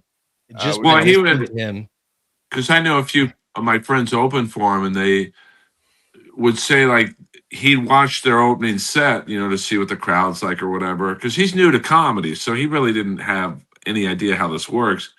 And he would hear my one friend do a funny joke and go, "Hey, I like that joke. I think I'm going to use it." And it's like, that's not how it works, bro. Like, you don't like just Borrow steal it. jokes. So, The Mencia method, right? Borrow. yeah. But getting back to Chad, I think I took us off course here. Yeah, I got a super tip coming in, and then I'll hit play. Okay. You can hear the Tripoli. I mean, I don't. Question for Earl, asking for a friend. Do you wear your glasses during lovemaking? I don't. Now the sweat, they'll come right down. Trust me, I know there's. The fog. They'll fog up, right? Was that supposed to be Tripoli? No, that's Jake Hudson. Jake Hudson. Oh, fuck, that sounded like Tripoli. No, here, this is Tripoli. If I deal with is real. Chad, baby, how are ya? I'm all right. Hey, you're on my show right now. Is that okay? What? I'm doing my show right now, and you're on. Is that all right? Yeah, sure. What's going on, buddy? I saw that you called earlier, and I was, or you texted me, and I wanted to call you back. On air. Why you sound so quiet? Oh, you're not aware of what's going on right now? I mean, he knows. He's just fucking with it, right? Tripoli's funny like that. I've heard of it. What happened? I've heard of it. So, okay, long story short, I was just discussing it. I fell off the wagon yesterday, and okay, I knew that. And then for some reason, Gino Bisconte has been just coming after me nonstop. And I used to be friends with Gino. I used to live with Gino. So yeah, I mean, this is the Dabbleverse.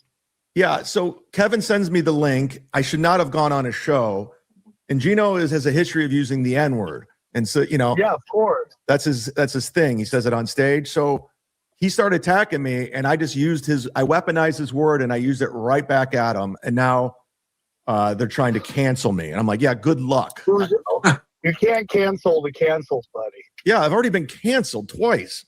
Yeah. So what are you doing? Are you? Well, okay. I mean, technically, maybe you could just run through it real quick, Earl, on your thoughts. But like, he didn't get canceled for the patent thing. He didn't really have anything going in the first place. He just kind of had to move because he knew he fucked himself with the little war with Patton. So he knew that he wasn't going to like blow up any day now after he did that, right? That's kind of the deal. I mean, probably not. I mean, like, unless he went viral with a crowd work video like Matt Rife did or something along those lines, because he doesn't act. So, what are you going to take from him? Opening gigs? He's not. And I'm in the same boat. I'm not important enough to cancel. I'll say that about myself. So, and Chad's thing, he's what are you going to take from him? Like, I think the main issue might be is the way Chad goes about getting gigs is he reaches out to clubs. So he is always reaching out to clubs and saying, hey, do you have any dates? And they might just go, no, I'm not going to respond back to this guy. That's where he might see, because some of them weren't responding back to him because they were like, who the fuck is this? The other were probably going, oh, okay, yeah, we'll let, you know what I mean? We're looking for an opener or a feature. He says pretty much like anytime he ever travels, he finds out who the bookers are and like gets their information. That's his number one way. So he will reach out, but he already kind of knows when he goes to places, that's how he runs into people. Because I've heard him make statements where he's just heard about a club being decent. He's like, I got to find out what their email is, I mean, that's a tough way to get booked. I mean, because I know a lot of bookers, usually it's referrals. Like, hey, you should book this guy Earl. He was on Roast Battle, blah, blah, blah. If you email them, they get they get 500 emails a week from comics all over the country. So they're not apt to respond to emails. But it also depends on who the headliner is. Most headliners, like a Florentine, he could bring his own act. A Swartzen, a Jim Norton, and then if TJ Miller, probably any comic that like plays side splitters, can bring their own act. But Chad's local, he does the job. So I'm sure like a TJ Miller's like, yeah, just had Zumock do it. I don't want to bring my own opener because that's more. Because I would guess that Side Splitters pay as Chad versus if TJ Miller brings his own act, then that's on TJ Miller to pay the person. So it's easier for the headliner just to have Chad there. I mean, what's odd to me is that Chad is. My biggest question would be like, how did you think he framed that up to kind of like blame Gino? Oh, I got drunk and I went on I've been having problems with Gino Bisconte lately, and that's why I did it. I mean, that really doesn't excuse it away in your mind, I would assume. He's I mean, what, right? I mean, I think we all know I'm friends with Chad, but it's a tough one for Chad to blame Gino, who's almost as unlikable as Chad. Like, you know, so it's really Might like have a beat in some regards. It's crazy. Yeah, I mean, I don't. You know, I'm friends with both. Chad actually, I think, gets more work than Gino, oddly enough. And that's Well, real. I mean, I think Chad actually has more of a comedy career, technically speaking, than Gino and Kiki combined, because that's how they do it, is they combine each other and they go. But that being said, it's not a large margin, but I believe that he is technically more successful in comedy than Gino. I mean, that's a tough one because they, I mean, neither one of them have like a lot of TV credits, and that's what matters in the headlining world. Even in B clubs, they want to. Even Rodney's just like, hey, Stuttering John, Howard Stern, Jay Leno. I'm a celebrity. Get me out of here. They don't care what the credit is. They just want to be able to say, you know, could be J Mo. You could headline if you could talk a club and just put the Comedy Central logo on by my name, and people don't know if you were or weren't on the show. Oh, it's like when they used to paper the streets of New York City and say that Dave Chappelle was coming. Yeah. Or I can't tell you how many shows I've seen in LA where the flyer has a headliner and it'll say the Comedy Store. But what they don't tell you is that person's not passed at the Comedy Store. They did Potluck, which is the open mic night. You know, so technically they've performed at the Comedy Store. So in terms of who's more successful, Gino or Chad, I mean, it's probably pretty even, to be honest with you. I mean, they both probably make about the same. Chad might even make more on super chats and shit, but you know, I don't keep up with either, so I don't know. Yeah, who cares? Oh, Gino over Chad? No, I'm saying Chad. I'm guessing Chad's just nothing. I mean, Chad destroys Gino as far as like money and in terms of like the super chats and the Patreon and stuff. I mean, nothing going on as far as that goes. Nothing. Yeah, I mean, I don't know. I mean, so they're probably. I would say Chad probably makes more money at comedy / streaming than Gino, but I don't know. You know. Yeah. Labyrinth Mystic. By the way, you get a thank you from Jay Cudson. All right, man. That's right. He sent Dono in our name apparently to the great Jay Cudson. Do you got a minute more to listen to some more Tripoli, or you got to get? I've got. How about this? Well, I'll leave at 8:00. It's 7:55 right now. Okay, let's listen. You being a retard and apologizing? No, I mean I shouldn't have done it. I shouldn't have done it. Is do you agree with that? Would be apologizing be retarded? Or I guess I'll just ask you, would it be a bad look for him to apologize or not? Like to I mean, listen, with something like this, you're either all in or you're all out. Like you know, like I think Jay said it, like go all in, man. Like this you can't apologize the next day. You can't blame Gino. You can't blame anyone else. You did it. You know, the embrace apology it. won't work. It wouldn't work anyway. Like that's where a lot of people miss the mark, is like the apology itself. If he were to go, "Hi, my name's Chad Zumock. You might have seen my video recently, blah, blah, blah. I'm so sorry. I used a word that I should." It wouldn't make a difference. It would not move the needle. Yeah, I mean, the damage is done. I mean, we're 24 hours into this. You know, the tagging and the tweets has been done. The side splitters has been contacted. Godfrey's been contacted. Schwartz and So it did happen. At this point, I would embrace it and hell, do your next stream in blackface. Like, fuck it, just go all in. Okay, so we got this question super fast. Earl, can you give us a general idea of the type of celebrity that messaged you about Chad, just so we know how far this reached? What type of thing would we primarily know them from? And A-list, B-list, D-list, C-list? What do we The household name. Yeah. And I then would say from this guy, numero uno. I would say A-list comic. Oh no, Chad. No. That's not super surprising though, because it's every single comic that knows Chad has already been seen the video. Another comedian sent it to him. Have you seen the fuck Chad just did? Yeah. That's and how I it had works with the community, It's like I had someone from behind the scenes, like a producer. He's worked on several. He's more of a behind the line person in comedy. He's been an agent. He's produced films. He messaged me, go, dude, you gotta see this, and I knew exactly what it was. So comics. It's like that old shampoo commercial. You tell two people, they tell two people. I mean, this thing probably in an hour got 1,000 comics, and then they tell another 1,000, and then so if I were Chad, I'd embrace this bad guy image like he did with the black eye. He went all in. He made up a story. Exactly. Yeah. And fake girlfriend. You know what I mean? Like, got to, because even if the girlfriend was fake or real, it didn't matter anymore.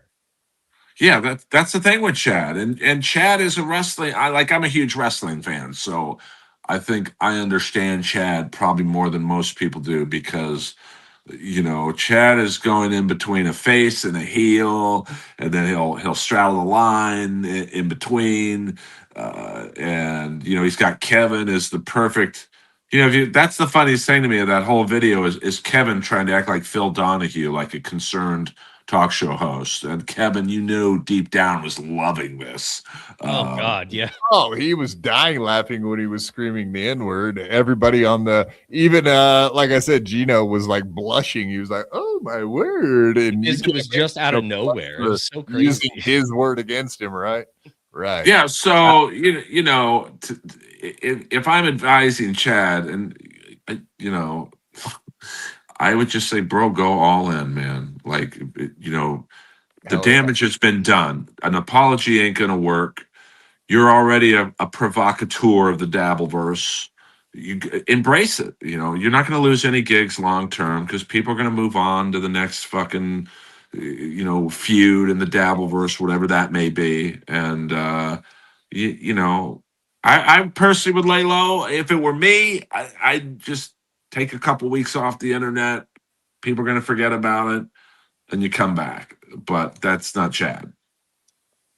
Hit the like button, you cowards. That's right. Preach, Earl. Chad Zumock blaming everyone, everything but himself. So true, so true. And of course, similar to the Rodney's thing, where everyone's blaming someone else. The club owner's blaming John. John's blaming the club owner. The crowd's blaming Stuttering John. Stuttering John's blaming the crowd. No one is saying, "Hey, I fucked up. The crowd fucked up. The club fucked up." No one takes responsibility for any of this shit. Yeah, exactly. It's like the Spider-Man meme, right? All three Spider-Men pointing at each other. That's the one. Boom. Check out. Yeah, go ahead. No, I'm just, the truth is probably everyone's at fault. But in the Chad thing specifically, I don't think you can blame someone else for dropping a rap record, in a minute. We all think the word when we see Gino, you just don't scream it. That's really what it boils down to. Yeah, that word, you're going to draw some heat with that word. And this goes back to the wrestling shit. It reminds me of when Roddy Piper, who was a friend of mine, they had him in an angle against Bad News Brown. Now, I don't want to bore the crowd with wrestling shit, but Bad News Brown was a legit karate champion, 76 Olympics, and he was playing like this black power type of wrestling character. So when they met at WrestleMania, Roddy did half of his body in blackface. And it's insane, but like that was wrestling in the early 80s. Fucking Scottish people, man. Well, he was actually from Portland, but we won't. I don't want to turn this into a wrestling podcast, but that's Roddy doubled down on the angle, and that's what I think Chad should do. Don't apologize. Look at Stern back in the day. When he did that thing with George Jefferson, where he's dropping N-bombs on Channel 9. You silly N-word? Yeah. Exactly. Yeah. Or you had Daniel Carver on. Oh, you can't have that guy on. You're going to lose your radio gigs. He doubled down and had him on more. Chad's a bad guy. Embrace it. Go on. The damage has been done, so I don't think any further damage can be done with Chad. So go with it. Yeah. Hell yeah, man. Awesome. Hey, Earl, thank you very much for popping in, brother. Do appreciate it. Everybody go follow Earl on YouTube, Twitter, and of course, Patreon too. Do you still got the Patreon rolling? I'd rather just people follow me on YouTube. I do have I like my Patreon, to be honest with you. I got discouraged, so I haven't managed it the best way the last couple months, but I would put up full sets from the Comedy Store and all that shit. But I'd rather people just go to my YouTube page and subscribe if you are into my shtick. Yeah, so, we are. Everybody in the Dabbleverse loves Earl, but hey, Earl, I noticed you got like a huge bump. Is that from? I know you started getting to like a really good bump from the protest stuff. Like you were going out during the protests, and it seems like you've kept the numbers up since you did that. I typically, and this is what I love about YouTube. You can't really lie. The numbers are the numbers. Yeah, for sure. Agreed. In my live stream, I get 30 to 50 people, if 50 being at the top end. But once you started doing like the vertical stuff, it seemed like it got better. I would cover the Minnesota ice things, and yeah, exactly. That's what I meant. Skid Row. You've been doing Skid Row recently. It worked. I know. I would have routinely algorithm or whatever. It worked. But in my ice protest, I would have 800 people in my stream, which exactly. And then the Skid Row thing, I'm just fascinated by that. Is my city, and I get more numbers when instead of talking about comedy, I snipe the Skid Row stream. It's a public. I don't even think it's anyone's channel. It's just a Skid Row camera. They have a stream. They got it on. from Kensington Ave because Kensington Ave took off so big with their cameras. Yeah, it got so big that a lot of people. I wouldn't be surprised if other cities start doing it because if you got the shit show, you might. Right, JMO. It's great advertisement for your city when you got Skid Row going off. Dude, really? That Kensington Ave shit is wild bananas. If you can turn that thing on any time at night, you're gonna see a trash can on fire, somebody getting stabbed. There's an argument. It's better than real TV. Oh, the other night there was this amazing fist fight over. There's a big, huge tent. On the left side of the screen, it's the Fent tent. You could clearly tell this is where everyone goes to do whatever. And there was a huge fight, and my numbers spiked. I was getting like, who are these podcast type numbers? And then as soon as the fight ended, I was down to about 30 people. But you guys know how tough it is. I'm just trying to grow my channel, and I'm just doing anything I can to get more people in there. So. Yeah, I know. I'm the same. I'm lazy. I never do any streams. I got to start doing some more. Well, we appreciate it. All right, boys. I'll see you soon. Earl, it was great. Peace, bye, guys. Peace be with you. Keep rocking it. The great Earl Skakel, folks. Do indeed go check out all of his stuff. It's good stuff. Earl's the man. All right, let's get back to Chad Zumock on the phone with Sam Tripoli. That was just such a trip, man. Then we'll rewind it and start back at the beginning and give our thoughts on. I called it. So as soon as this story came out yesterday, I went into Discord and was hanging out for a minute, and they were like, oh, did you hear about Chad and blah, blah, blah? And they're like, what do you think he's going to do? I was like, he's going to go on tomorrow and he's going to blame it on alcohol and bad decision making. And what's the first? Oh, yeah, Gino, too. I was like, oh, yeah, he'll blame it on Gino, alcohol. Sure enough. Nailed it. Now, my curiosity was kind of like, okay, well, if he's going to blame it on the alcohol and that's his, but he's also trying to claim that he's been sober. But like, I don't even think it was a week ago we saw him hammered on MLC. Like, what is he talking about? Multiple times. Yeah. Yeah. Like, but I'm just saying, like, in recent, we've seen you drunk. You admitted you were drunk. Exactly. And he wants the sympathy, like, oh, I was trying so hard. I've been working out and doing my thing, and I just made one little tiny mistake and got drunk. Is like, no. We know better, dude. We know better. We know. We're on to you. We're on to you, dude. I mean, just like if it was legitimate, like I would be actually proud of Chad for admitting that he's got like this issue. But we all know it's not, because he literally is claiming that he fell off a wagon that he was never on. He was never on the wagon. We've seen him drunk. We've seen him drunk at least once a week since he said he was going to quit back on New Year's, I think, or at least around the time he was breaking up with his alleged real girlfriend, which we know is not real. Maybe it was. I don't know. They talked on the phone at least, something.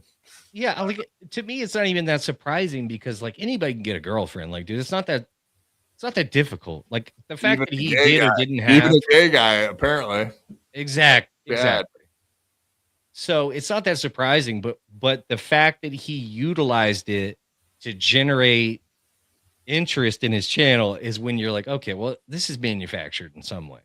There's pieces of it that are manufactured. He has to use any little fucking nugget, crumb that he can to keep his channel going. But this one wasn't you on can't purpose, surprised. you know? No, this was not on purpose, but it might actually. I even think this might help him. Honestly, he had 300 people watching his show today. We'll see if it translates. I didn't look at Playboard. I should actually. I was going to look at Playboard to see how much money he made. No, because you know that everybody was trying to see what he was going to say about what he did, right? So a larger portion. Tim's totality is a black dude, and like he was in there dropping money on him today. It was like, what? Even the black guy that don't think gives him money didn't care. So there you go. I don't think that Tim's totality is like Chad's a racist because he used the N-word. I think anybody that was watching it knows the situation, knows why Chad said what he said, but it doesn't make it any better. But it's just like the funniest part. Well, okay, so J-Mo, you're kind of a wigger. Yeah, go for it. Well, no, isn't there like wigger rules? Like wiggers are supposed to be outraged by racism on behalf of black people. Like, is it, I'm just a regular retard. So when I say it, it's kind of funny, but like wiggers, like if a wigger was around me when I said it, they're supposed to be like, yeah, you're supposed to go, hey man, that's not cool, bro. You can't be saying that. Hey man, chill. You know what I'm saying? Mm-hmm. Yeah. So like he's supposed to be perfect on behalf of his black friends from Public Enemy and Chad is a 50-year-old wigger too. That's the funny thing. I see Godfrey, like the list of people he's supposed to be offended for on behalf of. I don't know, man. It seems like I meant it in the white way, y'all. So during this stream, he absolutely said, Nick Swartzen texted me and he said, what the hell is all this shit going on Twitter? ? He said that on MLC. So well, I'll be curious. Like Big Black's in the comments. So like Big Black, what do you think? You don't have to put it in, but what do you think? Like, what is your opinion on it? Yeah, I'm interested to see because what an actual somebody who has the right to be offended, because like we don't get to be like I'm offended. It's like it's not my thing, but it is odd. Like.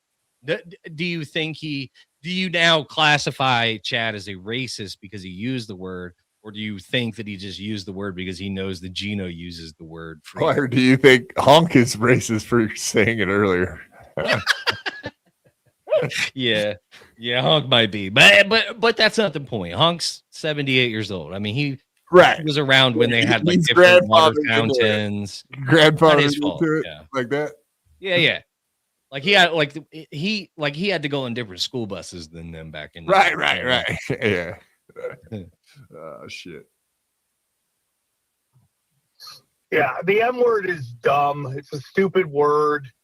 It's a psyop. That's right, Jabo. I should be looking up your tweet and showing everybody. What did you say to Chad yesterday? You quote tweeted him. I forget what you said exactly. Like, good for I you. don't remember. Or something like that. It was like, good for you, Chad. Or anyway, I kind of agree with Sam Tripoli. I've always kind of thought the N word is faking gay. They have tricked us all into like caring about it. And like, if you're a free speech absolutist, you know what I mean? Like, we all kind of agree. We were talking earlier about the Anthony thing, right? He got tricked into reacting because the guy called him a pedo and a racist, and then he reacted. Like, even like I would call Ant out for reacting. The reaction was the dumb part. And of all things, that's what's weird.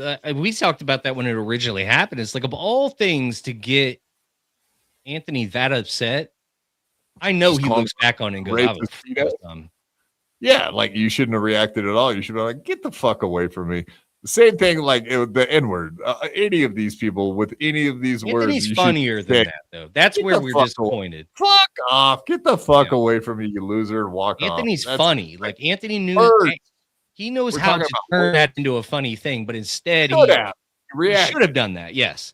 And he didn't. And I think he's got regret probably because we all know Anthony could have turned that into something funny, but instead he did the one thing that he knows you can't do as him, and that's make it a physical altercation because you lose immediately once you do that. Yes, T-Rob, he does regret. Yes. Sam Tripoli is 100% not a free speech absolutist. Yeah, you better not call his kids retards, right? You know what I mean? Yeah, that's the big one. Red Bar famously found out you call his kids tards, and he went. I think that's not a fair assessment. I think that it was a lot more personal than that. I don't think it was the fact that he called. You know what I mean? To be fair to Sam Tripoli, I do believe it's a little more personal than that. I mean? And also, I think sometimes we forget that Red Bar was a comedian, and a lot of these comedians didn't know him from working his club in Chicago. So it's a lot more personal than I think than just the fact that he called his daughter a retard. I think there's more to it than that. And CJ rage baited. He was definitely just baiting Anthony. I do not think he was trying to get punched. You know what I mean? That's what happened. I don't think that's what he intended, but that was the payoff. Yeah. If there was going to be a payoff, it was just a reaction whatsoever, but still having Anthony put his hands on him, that was a pretty good payoff, period. I'll tell you what, CJ wasn't hurt, and he's fine with it. He doesn't want any more heat out of it, so he's good. No, I mean, I think at the end of the day, I think probably he knew that was beneficial for him. As soon as he got smacked, he was like, I better just take my win and leave. I better just take my win and get on going. Yep. Yeah, and when he did the MLC interview, he was there for the pertinent information that Kevin wanted. And the second he thought he got it all out, he was gone, dipped. So I think he played it correctly for the most part. Post incident. Yeah. Yeah, I mean, Chad, you probably shouldn't have relapsed. That's probably the bigger issue. Everyone's like, oh my God, Chad said the M word. It's like we just live in a fucking, we're a nation of retards governed by psycho. Whoa, he dropped the R word. Wow. Speaking of the R word, there it is. Wow. And very accurate, though. Very accurate. We are a nation of retards. We are indeed.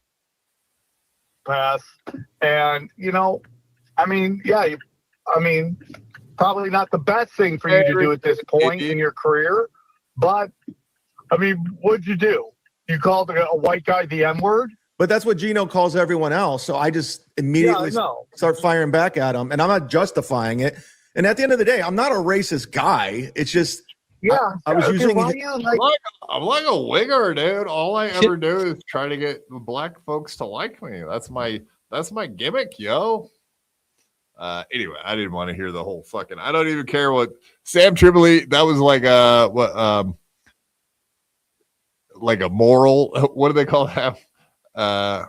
When you call your buddies for a pep talk, baby. Yeah, a chit chat. Yeah, a little sidebar. Having a little sidebar. Everything's gonna be okay. You're all right. Everybody's gonna forget about it, forgive you. You're good.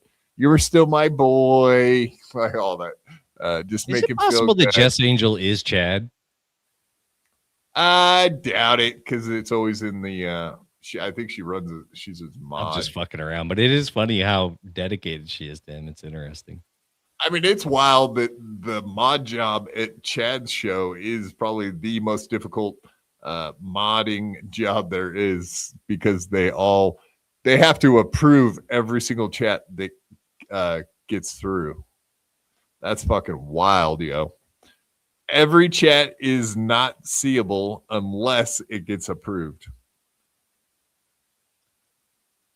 Yeah, That's that a is full-time wild. fucking mod job, dude. That's wild.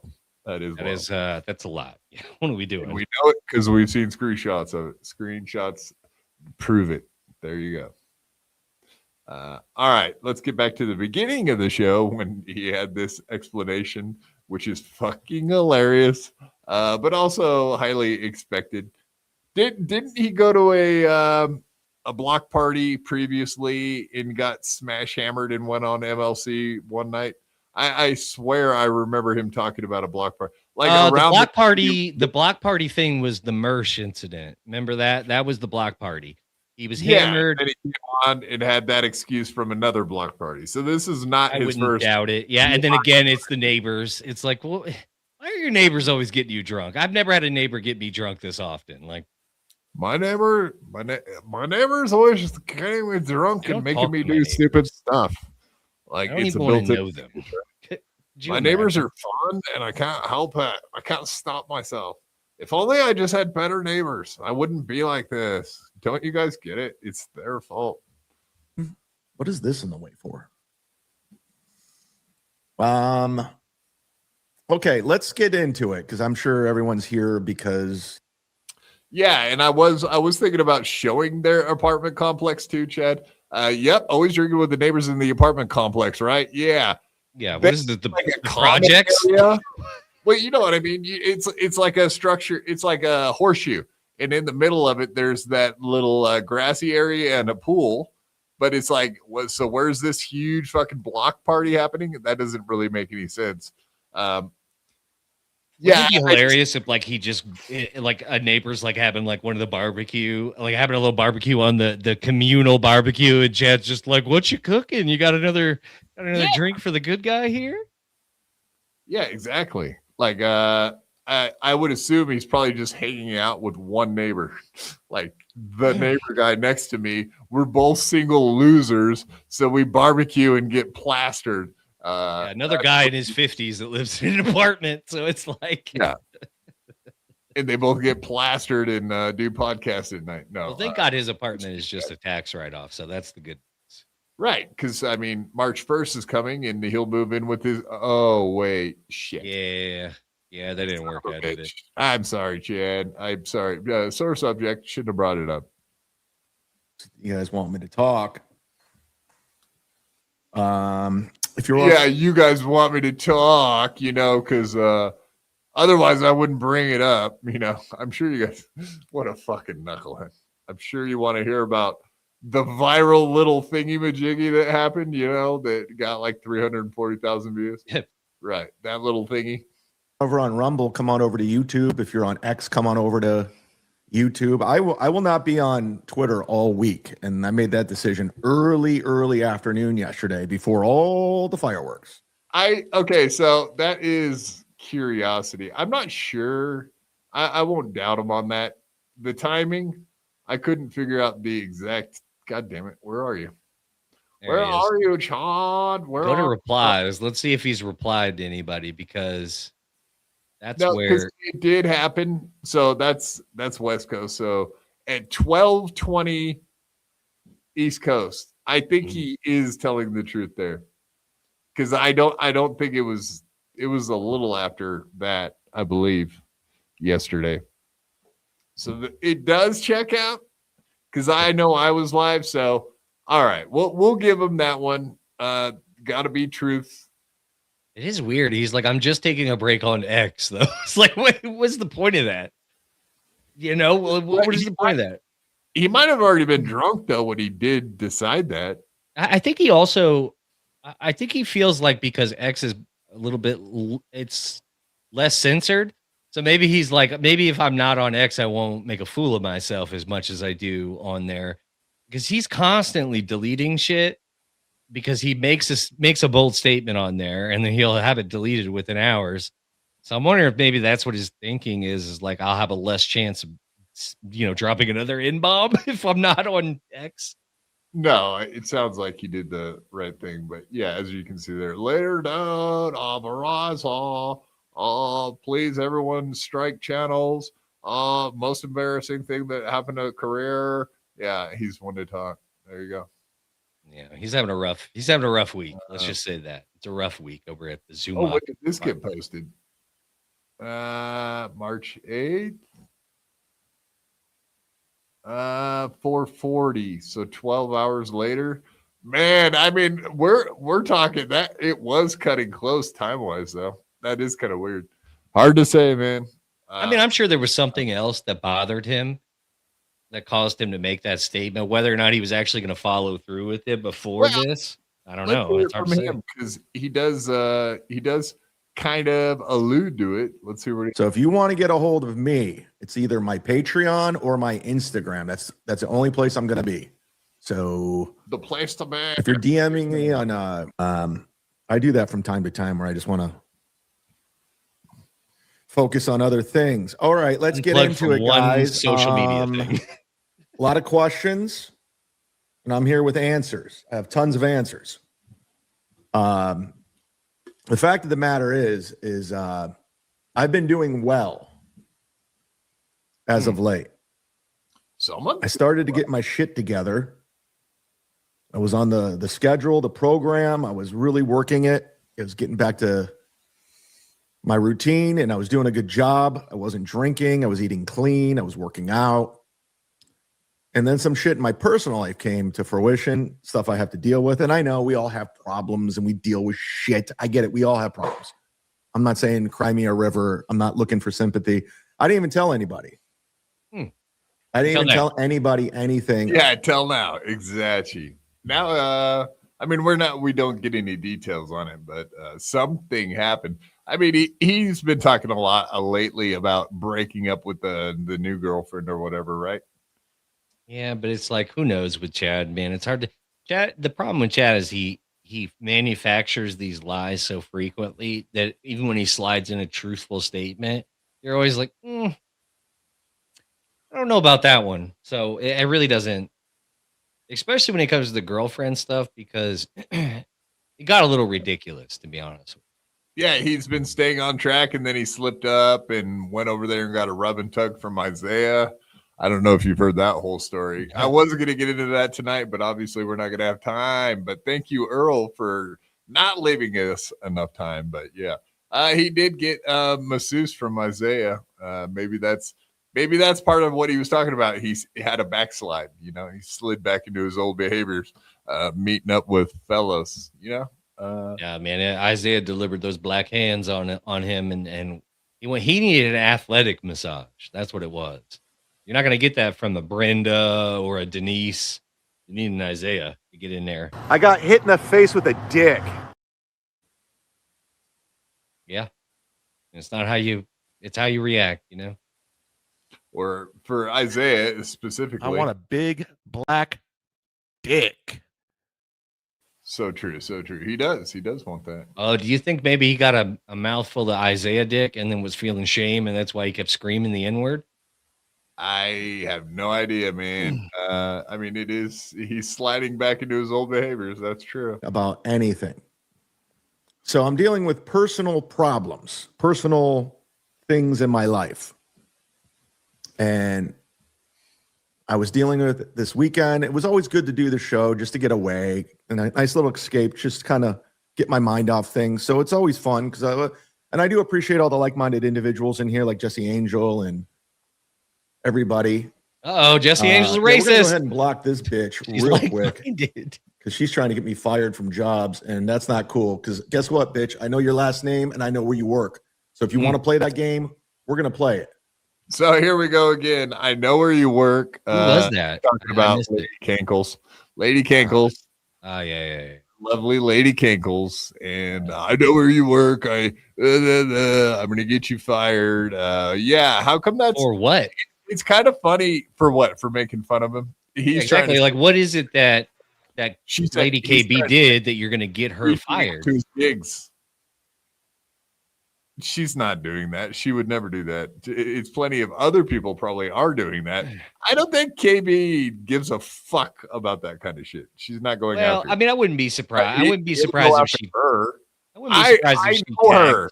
I know her very pretty good, and I would say that absolutely not. She would not waste 1 second of her fucking life fucking with Chad Zumock.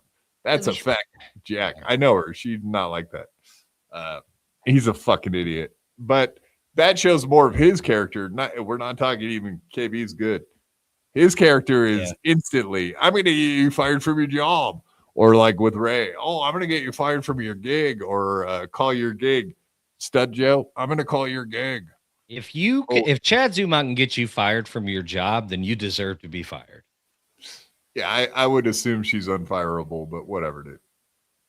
Fucking lame. I mean, like, it's like, hi, my name's Chad Zumock, and your employee has been up to no good on YouTube and X. Calling my gigs and like trying to get me fired. It's totally. So I would like to have her fired, please. I don't. Her name is KB. Do you know that KB? She's always trying to like bang all the comedians, and like she's trying to get me in trouble, and I'm not even going to bang her anymore. And I totally was at one time, but she rejected me, and that ship has sailed. Let me tell you. She tried to do cocaine. She did cocaine in my bathroom. That's exactly what he's. She did cocaine. I seen it in my bathroom. In my bathroom. You didn't even ask. She didn't even ask me. That's right. Fucking snitch. That's the only one that had girls in his bathroom doing cocaine and didn't get his dick sucked. It didn't join in. Hello. Because you got some serious mental issues, bitch. You know who I'm talking about, too. Yeah, we know. I don't give a fuck about you. I don't follow you. I don't care about you. I don't give a shit. You got mental issues, you dumb bitch. The fire gang Kankles? Let's go. You got issues all about. Said had like a block party. My neighbors yesterday, the building over, they had like a block party. The building over. It was pretty sweet. Everybody in the neighborhood was building had a block party. All right. I'll investigate the building over. We'll check that out, see what that looks like. Oh, you know what we can do too, and I didn't even consider this. You know what? I'm not going to say it because you'll do it, and I can't encourage you to call places. But I was thinking about call the management for that apartment complex and be like, I heard there was a big party over there the other day. Like, I think I left my wallet. They took my phone away. You know that. I know. That's why I can't let you do it. I gotta. But it would be hilarious if somebody else were to call down there and be like, I think I lost my wallet at that big block party you guys were having. Someone do us a favor. Report back. Spy report. My name is Gino Bascante. And hey, come on over. Hang out. My name's Gino. My name's Stevie Lew. I know we don't have a lot of time. It's up to you, man. But we can dip on this, and let's listen to a little more. I know other people have covered this, and they probably even covered it. But yes, the Ethan Ralph stuff is funny. I want to touch on it just a little bit. You want to touch because that's weird. A little bit. A little bit. Just a little top. That blowjob video. I don't know. You go watch it on Reddit tonight and make up your own mind. We could talk about it Wednesday too. I can't show it. I know that. Well, I mean, my thing is like of all the people, like for Ethan to let's not get we'll get to it. But it blew my mind. I'm like, We'll look at the pictures and have a discussion before we get out of here. Yeah. I'd like to, because I don't know the whole spectrum of it either, because I've been out of the loop. So you could probably help. Yeah, fair enough. No, and I'm like, all right, let's do it. Hey, so Mark Norman came over. He's like, hey, I'm comedy, and I started drinking some drinks during the afternoon. Surprise! Kind of Mark fell off the Norman was wagon. at his block party. It's a struggle. No, it's a struggle. Okay. I have issues with drinking. Some of the, I'm just being honest. Oh, really? A lot of my problems in my real life have all been traced to drinking. And when I'm not drinking, I'm doing great. I can honestly say everything's great. And I'm very productive. I get things done. But it's a tug of war. And I do stupid shit when I drink. It's just a fact. I do make a concerted effort not to. I really do. So when I tell you I'm not drinking, I'm not drinking. Yesterday. Yeah. So everything he says is true. Well, I mean, we could believe the tweeting thing. It does seem like he's taking a break from Twitter. We'll believe that. This we detect a lie in this situation here. Well, the problem is Chad can't hide when he's drunk. Like, he is the most obvious when he's drunk. It's so obvious. Yes. I mean, he hides with the sunglasses because you want people to see his glassy ass eyes. But he stutters, he stammers, he slurs. He has so many signs when he's drunk. He gets off topic real easy. It's like he's a bad drunk. He's not even a good drunk. Yeah, I was. Everyone should just, when And it was in a his good- chat, just start spamming him with different like rehab facilities in the Tampa area. Maybe help him along. Help him out. Everybody help him Good out. afternoon. It was a good escape. I was hanging out with my neighbors. We were having a good time. I forgot about all the personal shit that was going on. Man. And it got away from me a little bit. You know. I don't know. I don't care how rich I am in this world. If it's free, give me 3. I'll always be that guy. I'll always be the guy who's looking for the mooch. You can say it. Go ahead. Just say it. The mooch. I'm that guy, the guy that wants free stuff. Like the guy that shows up empty-handed to the block party. You know that guy, right? He had to stop himself there because he was going to explain how he is that guy. One coming in from Chad Zumock. Look at this, guys. Someone's doing well. The building over, also known as the apartment I used to live in, was drinking with neighbor in apartment who owns wheelbarrow and removed my concrete and dead fish. I'm killing it. You're all jealous. That's true. His I wish I had a community like Chad did. He's just moved in. His neighbors are throwing block parties for him. Yeah, black parties and block parties. I wonder if he's black parties. Yeah, I don't know, man. When they find out he's been using the N-word a lot lately, I don't know if those block parties are going to be happening anymore. No, they told him he's got the pass. He's got the pass. Zumock is right. He probably is just walking to his old building and hanging out with his old friends that he used to party with. Because I think that's about the time he was block partying it up, right? I wonder if he means like I just drank in my apartment with no furniture, sadly, until I was hammered drunk.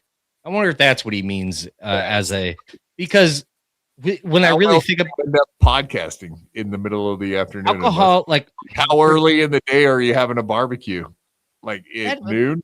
But like alcoholics, like you're not like an alcoholic, like a true alcoholic, someone who's like an alcoholic is not like going like, ooh, a block party's what got me. No, they got like a phone call that fucked them up, and they're like, I'm gonna drink because I'm sad now, and I'm gonna be emotional in my living room, and I'm not gonna wear pants and whatever the fuck. But not like I went to the block party and it was a block party because he invited Isaiah over. Yes, Chad Zumock. Yeah, now it's a party. I got all the masseuses over. We're drinking. Yeah, I tell you what, they're gonna take that tax exempt status off of that apartment if they find out you're having block parties over there, Chad. Fuck. Yeah, it's gonna be hard to pull it off now. That's a fact.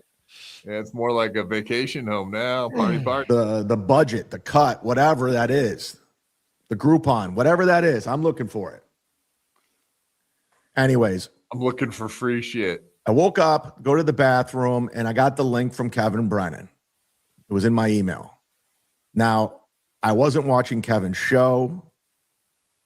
What did he just say? Did he just say he woke up? Go to the bathroom, and I got, anyways, I woke up, go to the bathroom, and I got the link. I woke up in the middle of the apt hold on, as Booze would say, hold on. So you woke up. So you weren't at a block party. You were asleep, plastered, drunk, dog. Where did this Tito's vodka come Dude. from? So he was passed out. He got the link.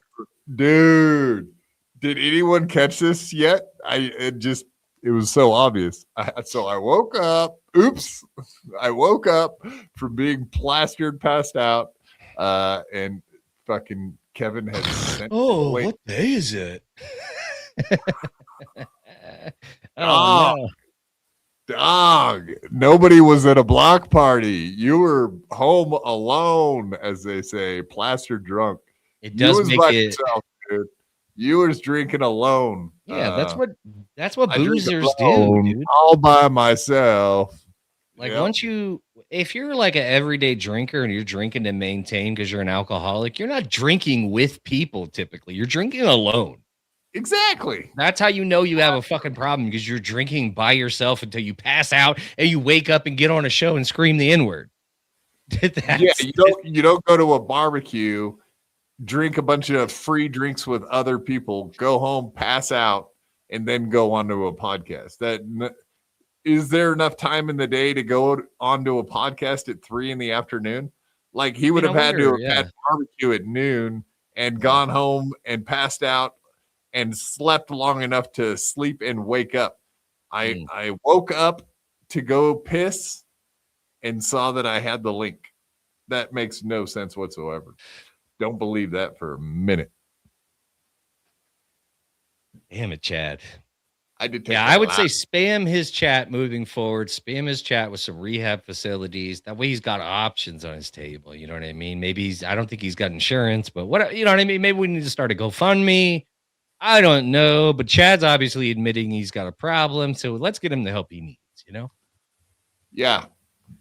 Well, maybe tomorrow you guys all need to ask him, like, so what was it? Were you at the block party or were you passed out? Which one? Because I don't think there was enough time of the day to do both. No, I was at the block party. It was started at 10 a.m. We started early and I was blacked out by noon, bro. We had margaritas. And then I was so blacked out that I had to say the N-word 50 times. That's how blacked out I was. I was really upset with Isaiah. Isaiah had really pissed me off. And I was very upset. So the N-word was like right on the tip of my tongue that day, as it was. I had to drink because I got such a rogering from Isaiah. Wait, did he get blackout drunk or did he get black? Do you think Isaiah fucked him to sleep? I mean, oh my God. Highly Kevin's likely. gonna be so upset. That's Isaiah Kevin's butt, dude. You better get off my Uncle Man, dude. Isaiah, back off, bro. That's my Uncle Kevin's the whole man. crew. The whole crew. Damn. Oh, yeah. Link from Kevin Brennan. It was in my email. Now, I wasn't watching Kevin's I always show. check my emails when I first wake up from a drunken I stupor. didn't even know he was on. That's what I do. And I was still out of it. I was still a little tipsy, if you will. So I went on, I took the link. First thing I see is dumbass tipsy. Everybody's getting tipsy. That's Gino. And of course, Gino can't help himself. He has to be combative right out of the gate. He has to come at me. Because he's damn you, Gino. Damn you. Why do you make me scream the N-word 5,000 times? Why did you make me do that? Gino, you ruined my life.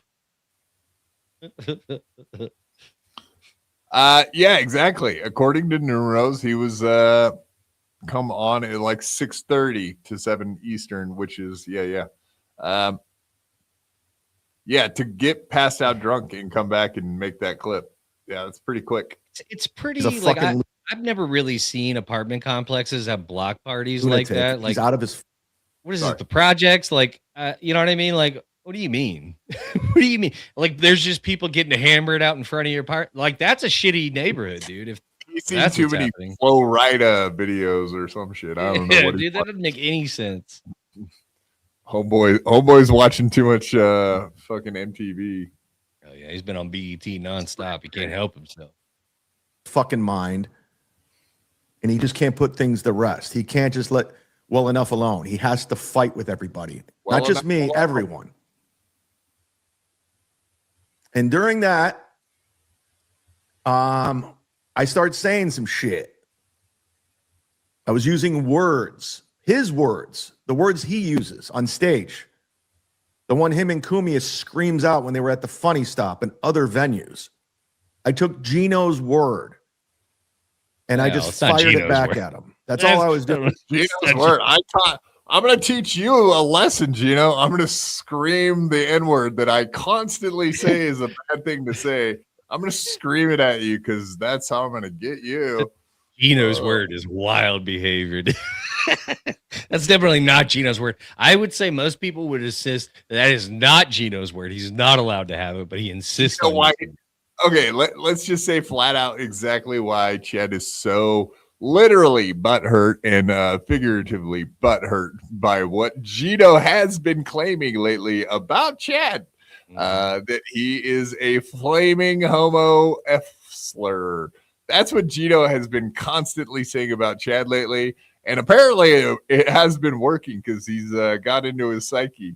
It's so crazy maybe that this whole thing is addition- basically over is Gino the mole or not. And, Gino's like, I didn't say that. And Chad's like, you should do.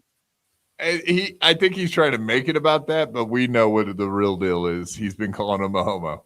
And that really Well, it's got fucking Gino. pissed That has him off. that. Yeah, the homo part's got Chad worked up, but the mole thing is what's got Gino so worked up. Yeah, but they never even got to that part. No, because he came right out the he gate was- with an N-bomb. Yeah. It didn't even matter at that point. And then when he was asking, it was like, what? He was like, huh? Oh, yeah, that thing. Yeah, let's get past the N-word. I took his word and I shot it back at him. His favorite word. The word that he says all the time. It's his middle name. Nonstop. At comedy shows. Okay. I mean, I will stick up for Chad a little bit here, man. I used to watch In Hot Water on the daily, and I can confirm Gino doesn't mind using the N-word. It's not a problem. It is part of his vernacular. It's well known that Gino definitely is a racist wop. It's well known that he is. It eats him alive that his wife has been with black men. It eats him 1.5.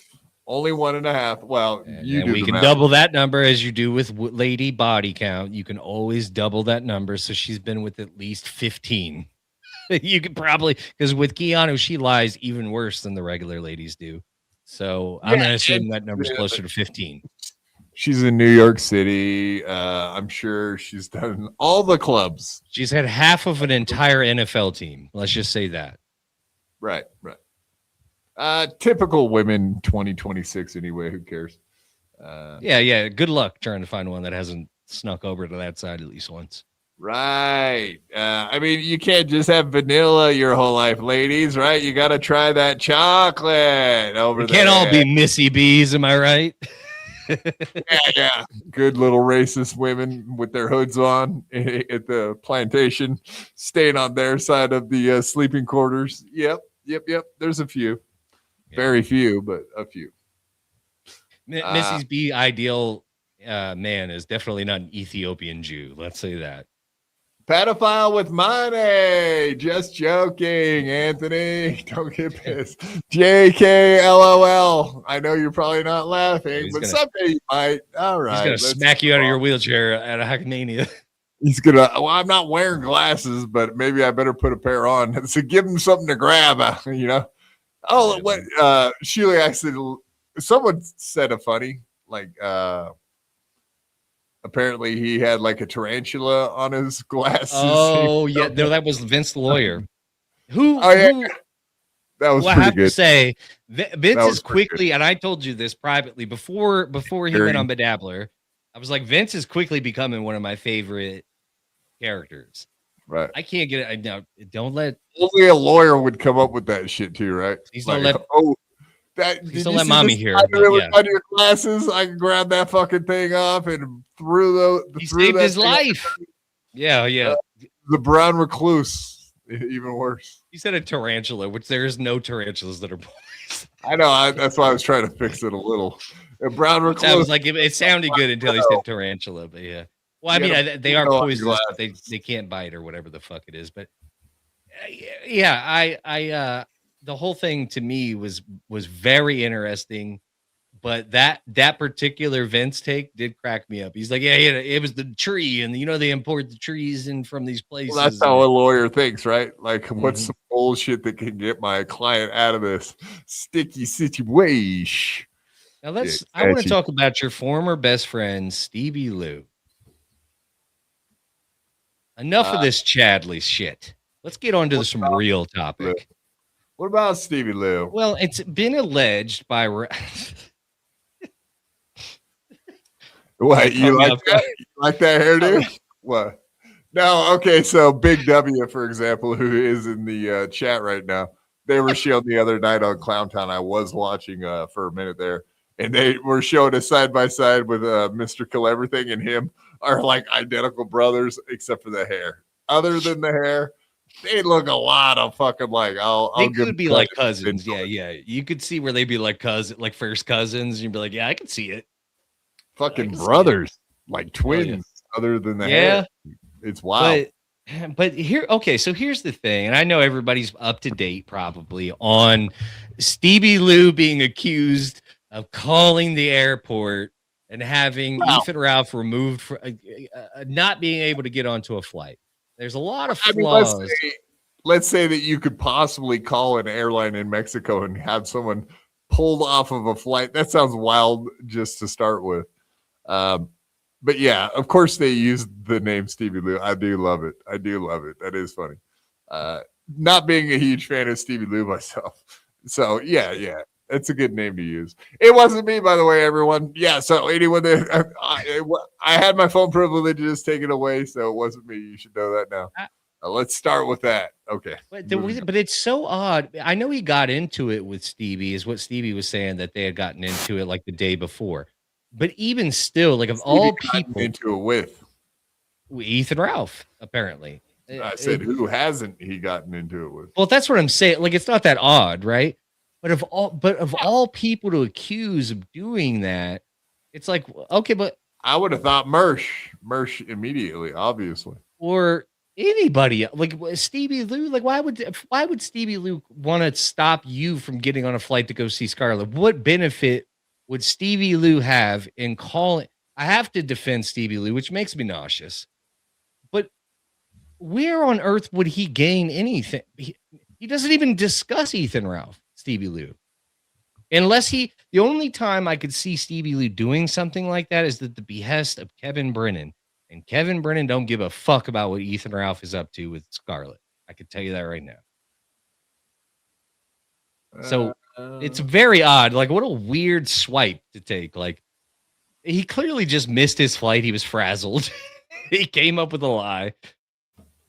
Yeah, that's kind of what I was getting at. Is like, it seems like quite the endeavor to get, like, you'd have to kind of speak Spanish for the most part, right? To call Mexico and be like, hola, señor. ¿Dónde está Ethan Ralph en el aeropuerto? Like, And on top of that, like, I could picture this guy calling in, like, not knowing Spanish. And good luck but with then it's like, okay, Mr. Ralph, yeah, we actually got a call, and so we're actually not going to allow you on this flight. Oh yeah, who called? Stevie. Hold on, let me read my notes here. It says Stevie Lew is who called. Stevie Like, that Lew. doesn't happen. Like, first of all, there's no call that Stevie Lew can make to prevent, unless he was like, you have a terrorist named Ethan Ralph you need to investigate. Yeah. And that, I guarantee the feds would find out who the fuck made that phone call. That's probably even more likely. unless you're in deep shit. You make that phone call, dude. They'll find out. unless he was doing it for Kevin, I could see him doing something adjacent to that for Kevin, but not just for his own. That is actually a good point. Like the whole Kevin angle, because it does seem like they've had a little bit of a back and forth, Stevie Lew and him. But Kevin has been unwilling up to that point. White guys, they said Stevie Lew called back. And the funny thing I noticed is that White Guys Comedy, Kevin Brennan, never, when you get heat like that, you know what I mean? You're getting like 19,000 views. Typically, our boy Kevin will engage with anything that's getting good engagement. He's got him blocked, I guarantee you. I bet you he's got him blocked. But the name is still lit up. Usually, I'm able to tag people on blocked by, can I? I don't think I'm not able to tag them. They just don't see it. Shows up white. The name's like not. Oh yeah, that I glow. Oh yeah, you're right. It's true. So I don't. That made me wonder, like, what's going on there? Why wouldn't Kevin lean into that one? Because I know he said something about wanting to fuck with Ethan Ralph or have him on or something. They had a little tiny back and forth for 1 second. There's no money in it. Kevin ain't doing it because there's no money in it yet. Let's see how this transpires. Or he's scared of Ethan Ralph. No, I don't think so. Well, you know how the sector guys like to dig into your real life if you fuck with them. Like that is the first thing they go to is like, I'll find out your wife, your kids, and put them up on Twitter. Like that's. Yeah, I mean, I don't think that because that's already happened to Kevin. Like, I don't think that that's what it is, to be honest with you. I think it's more or less just like. I wondered though. Little fear, Kev, huh? Or is Ethan Ralph trying to get? Here you go again, defending Uncle Kev when I'm saying he might have a little fear, and be like, no, my uncle beat your uncle up. My uncle beat your uncle up. He wears a bicycle helmet. Kevin is afraid of certain people, but I don't think Ethan Ralph is one of them. And furthermore, I don't even think. I think Ethan Ralph is trying to stir something up with Kevin, which is smart on his. Which is absolutely smart. He should, yeah. So Kevin doesn't want to punch down. All right. That'd be my guess at this point because there's no shot Stevie Lew called. There's no shot. He couldn't have said it was Kevin because everybody knows Kevin isn't calling. So it's like maybe this was like a lighthearted see if he could get some traction off of it. But really what he did was he put money in Stevie Lew's pocket. Stevie Lew was on shows. He was getting attention. So whatever he thought, you know. Okay, Josh Dennyfan. You can tag people that have you blocked and it still links them to them. Trust me, a lot of people have me blocked. Yeah, I have a feeling you're not lying on that. You're a troll, Josh Dennyfan. One of Swarson's friends DM me, asking me to untag Nick. Damn, that's funny. You know what's funny is like I don't think I've blocked anybody. I don't think I have anybody blocked. Well, you're a real man, JMO. Well, no, I just don't think I think I'm retarded. Like I did none of the things anyone either. I'll mute conversations. That's about it. Like if someone tags me in something I don't give a fuck about, I'll just mute the conversation and move on. Very simple. Yeah. Well, I mean, blocking people on X really does very little, honestly, because they can still see everything you're doing. You're just not having to look at their shit, I guess. Right.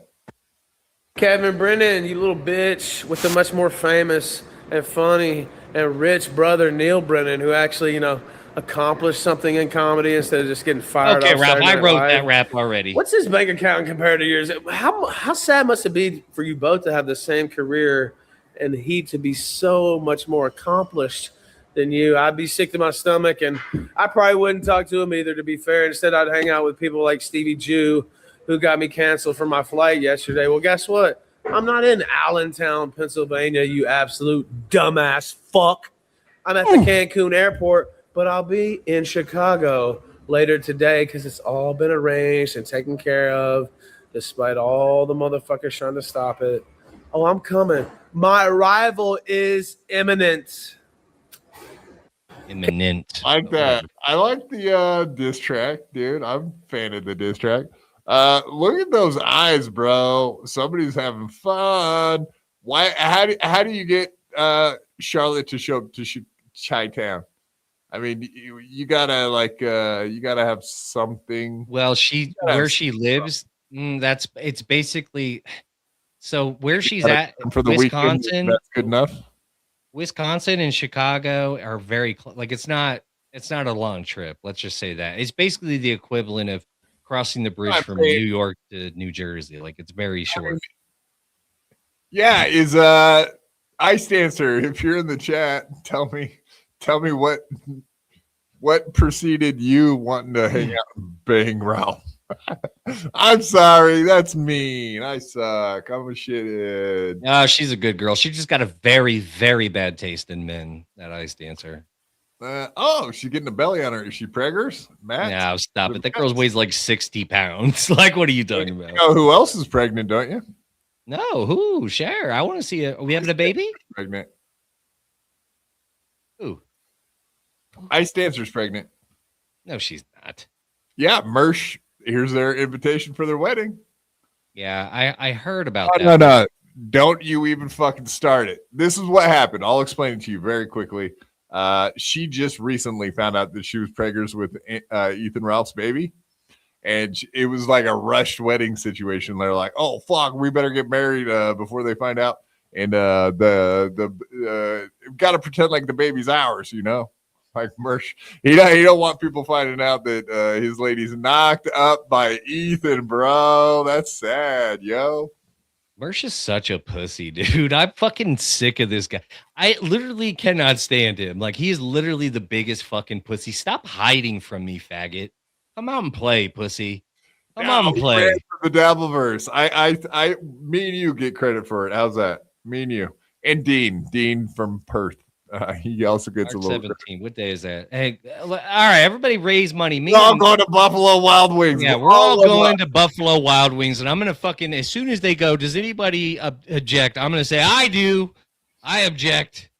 I object. That lady ate Ethan Ralph's ass, and you cannot This marry. lady Oh, wait. is probably retarded, and this man is taking advantage, and this is not right, and this is Florida, and we're not having it. And they're both cross-eyed. You can't have two cross-eyed people. Cross-eyed people cannot make marry babies, each dude. other. It's almost as bad as being like related to each other for like first cousins, second cousins kind of thing. It's almost that bad. You can't do it. It's not allowed in the state of Florida, I believe. And they're I mean, she runs around with coloring books. She needs to be in a facility. I like her. I think she's a nice gal, but I don't think that marrying her should be legal, to be honest. And that's just my personal opinion. That Quad also agrees with. We love you, Ice Dancer. We love you. No, I love it. I think she's great. Again, I think her boyfriend's a fucking cuck. It's a little weird. I don't know what that's from. Maybe eating too much ass. Yes. Quit eating ass. She can't get enough. She loves the irony taste of it. She says what the deal is. I mean, so you remember back when Ice Dancer was smiling big like that. I think Ice Dancer's probably jealous, I think. But man, does he look coked out as fuck, yo. That's all. Or is that perks? Probably Coke, because I don't think he could bring, because he can get perks super easy in Mexico, because all you gotta do is walk into the store and ask for them. But he can't travel with them without a prescription. So more than likely you can. You just gotta keister them, put them in your prison wallet. You know. I mean, I think Ethan Ralph is not as stupid enough to try that out, because the last thing you want to do is get He caught. lets people eat his ass. He does stuff back in the back door area. I mean, he's okay with it. Oh my God, could you imagine getting arrested in Mexico? Ugh. What's that look on his face too? By the way, like he looked like, yeah, this bitch stinks. Ugh. He was probably just thinking about some of the visuals that we've all seen were racing through his mind, and he probably was just having a little internal struggle. His boyfriend, that kind of a thing, is going through his mind. Yeah, you know, he's having the same internal war with himself that Gino has every night. Well, Is it the problem all the dudes they banged, or is it like they just have to hear the conversation for about 5 minutes and they're like, God damn, that bitch her voice is like fucking chalk on a fucking chalkboard, yo, fingernails on a chalkboard. I mean, I don't know about you, but I would hate if I could just Google search my girlfriend and hear her moaning from somebody else. That would not be great. Never a good thing. All right, that would not be great. He cut this one too. Let's hear this. What do we got here? To come on his show last night. Actually, Scarlett is the one. Also, people are telling me that Mersh was begging Scarlett Hampton to come on his show last night. Actually, Scarlett is the one who told me. He's drunk, too. She also said that Stevie Jew was on it. Well, he likes, was my point. He likes pills and booze, like yeah. And especially if you're going to go on an airplane, right? Well, I will tell you this. Stuff proper. Most of those pills, not great for if you're trying to fuck. Painkillers are the worst. They ain't going to help you. Let's just say that. I can confirm. Yep. Makes it next to impossible. I could always make it happen. I could always make it happen, but it would take forever. At the airport. Matter of fact, Whiskey dick. Before that, I was I thought about just going back home, honestly. And Scarlett Hampton stayed on the phone, I won't say which airline, for an hour and a half. Spirit. And she has it all recorded. If not for her, I'd probably be going home, wouldn't make it to Chicago, because I was just done with all the bullshit.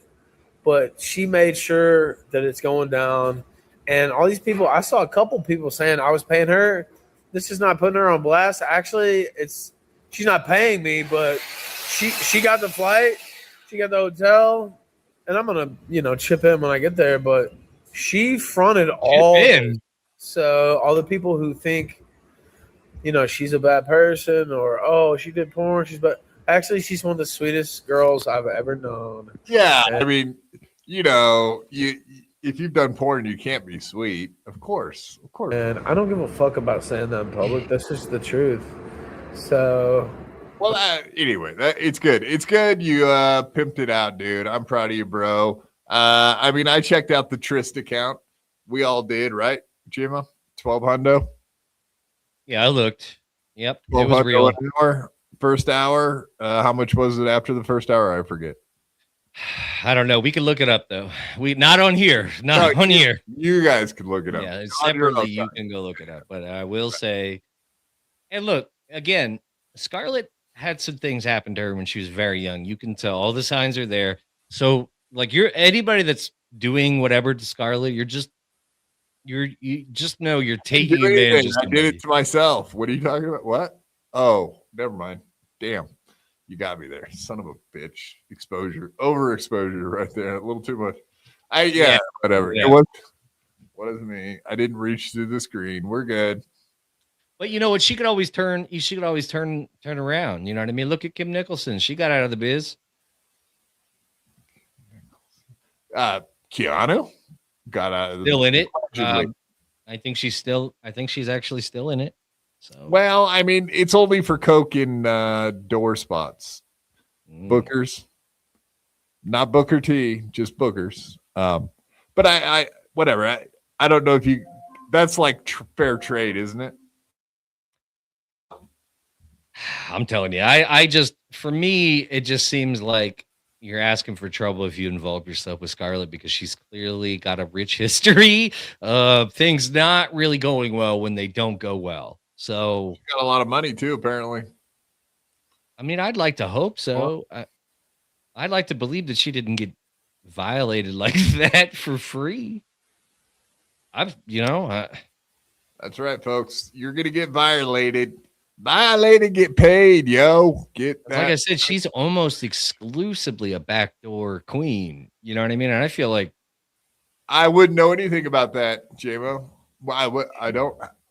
How would you know? How would I know? How? Well, I mean, a simple Google search, and then all the thumbnails are pretty much just her with something shoved right up there. So it's a really rough thing to get past. I still can't sit down properly, from what I understand. Not to this day. It's I very don't sad. see how you could. Right. That It thing ain't meant for that, guys. That's not the way to do it. Indeed, man. I think we killed it. I think we did another banger tonight. Drug you into the 4th hour, dude. We did it. We've been hitting like 4th hour on the button consistently lately. I don't know what the deal is with that. Lucky's lucky 4s. 4 is a lucky number. It's the number of the angels, and we're a couple angels. We're gonna sleep like angels this evening, babies. Brack, I didn't hear that. I think I vaguely heard that, but that's not surprising. Like I said, she's clearly got some issues, like that she needs to have a therapist address. Because, yes, please go follow me on Twitter. That's where all the excitement happens. What did you see? She needs the rapist. Yeah, she needs she does. She needs a therapist. therapist. The rapist. The rapist. Yeah, The- for therapy. She needs therapy. The Therapy. rapist. Got it. Damn. I always mispronounce words. I feel Mispronounce my- it makes you mispronounce sad my though. words. It makes me sad because it's like here's like once you realize that somebody has been like she's definitely got some demons. We feel for her. Anyway. Follow me at J_Mo Inc. on YouTube. I'll let you violate me. Yeah, violate that like button, won't you? Yes, violate the like button on your way out, folks. We love the violation. Indeed. All right, Quad, All right, last word. I'm glad you're back from the islands of the Jamaicans, man. We love you all more than a friend. Even though you're not here with us, you're always here with us in the chat and in spirit. And for that, we thank you. And have a good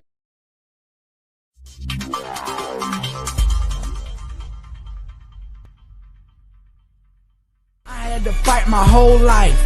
I could beat you up even if you had 1,000 knives. Even if you had infinity knives, I would punch you up into the air like a kite. I bet you sleep with the night light, cause you're scared of the dark, cause you stink like a fart. Well, I light your fart on fire with my rounds. You think I won't? I do it all the time. I bet I got more money than Jay-Z. Compared to me, Jay-Z is lazy. Plus Beyonce thinks that I'm cute. It's okay, Beyonce, I think you're cute too. I made out with so many girls. Made out with every girl in the world. I might look small, but I'm not. I don't care if you're big, I'll fight you. Well, I do know that I am the baddest of them all. If you ain't about money, then I don't mess with y'all. Y'all think I don't get girls, cause I ain't very tall. If she see my stats, I bet you that she calls. Cause I am the baddest of them all. If you ain't about money, then I don't mess with y'all.